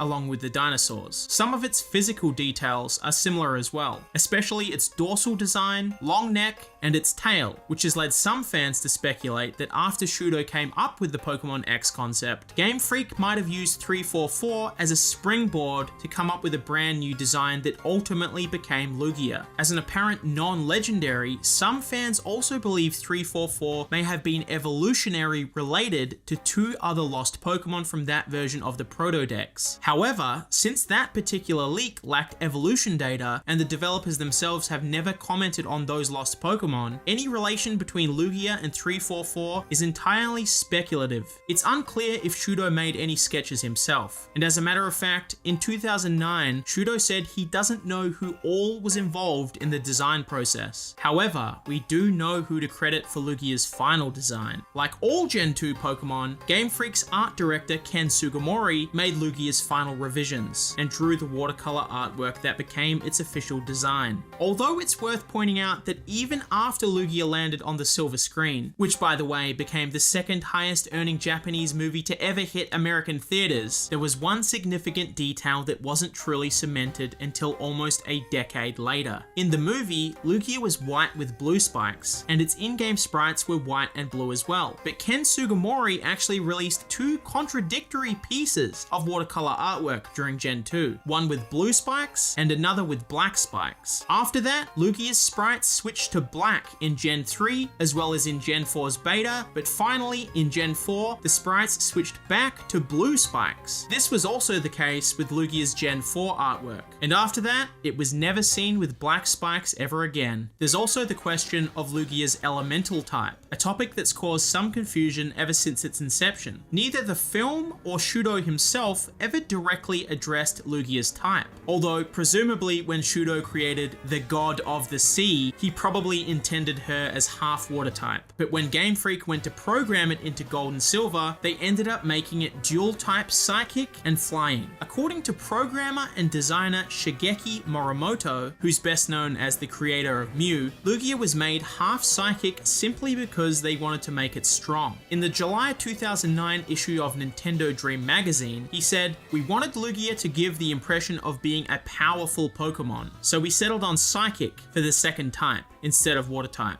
In other words, Lugia is not a water type, despite being underwater, because due to its flying type appearance and psychic type being the symbol of a powerful Pokemon at the time. For some extra context to what Morimoto is saying here, it's worth noting that psychics were so powerful back in the 90s that Mew and Mewtwo were banned from all 3 World Cups, and even after the ban, nearly half the Pokemon used by the finalists were all psychic types. But what about Shadow Lugia, or as it's known in Japan, Dark Lugia? It made its first, and as of the making of this video, its only appearance in the 2005 GameCube title Pokémon XD Gale of Darkness. In the game, Shadow Lugia is referred to by its codename, XD001, which some fans believe is a reference to its origins as Pokemon X. Weirdly, the Pokemon Company never actually said what XD stands for, so fans have been speculating for the past 15 years whether it's Extra Darkness, Extreme Darkness, or some other abbreviation. Did You Know Gaming got in contact with Tsukasa Tawada, the composer who created Shadow Lugia's theme, as well as all the music in both Colosseum and Gale of Darkness. He told us the XD actually stands for Extra Dimension, and when we asked if the developers intended XD001 as a nod to Pokemon X, he didn't seem to even know what we were talking about. Just like the original Lugia, its shadow form wasn't created by Game Freak. Both its concept and its design were made by Gale of Darkness's developers at Genius Sonority. Lugia was the only shadow Pokemon in the game to receive a unique design, whereas every other shadow Pokemon retained their standard appearance, just with a purple haze. Shadow Lugia is often cited as the very first Pokemon ever designed by James Turner, the Englishman who eventually worked his way through the ranks to become Sword and Shield's art director. But just like the original Lugia, its dark side was really more of a team effort. According to James, Lugia was chosen as the star of the game by the writing team. He said he doesn't know why they chose Lugia, but presumably it's because Ho-Oh was the star of the Ore game that came before, Pokemon Colosseum. But James wasn't the guy who drew the first sketches either. It was the art director Hiromoto Shinichi, who's probably most famous as the illustrator of the Star Wars Return of the Jedi manga series. After Hiromoto hammered down the basic design, Shadow Lugia was finally handed off to James, who chose the colors and finalized the design. James also made Shadow Lugia's official art that appears on the box art, as well as the CGI cutscenes that featured Shadow Lugia. Shudo grew obsessed with Lugia, and similarly, James also had a great affection to Shadow Lugia.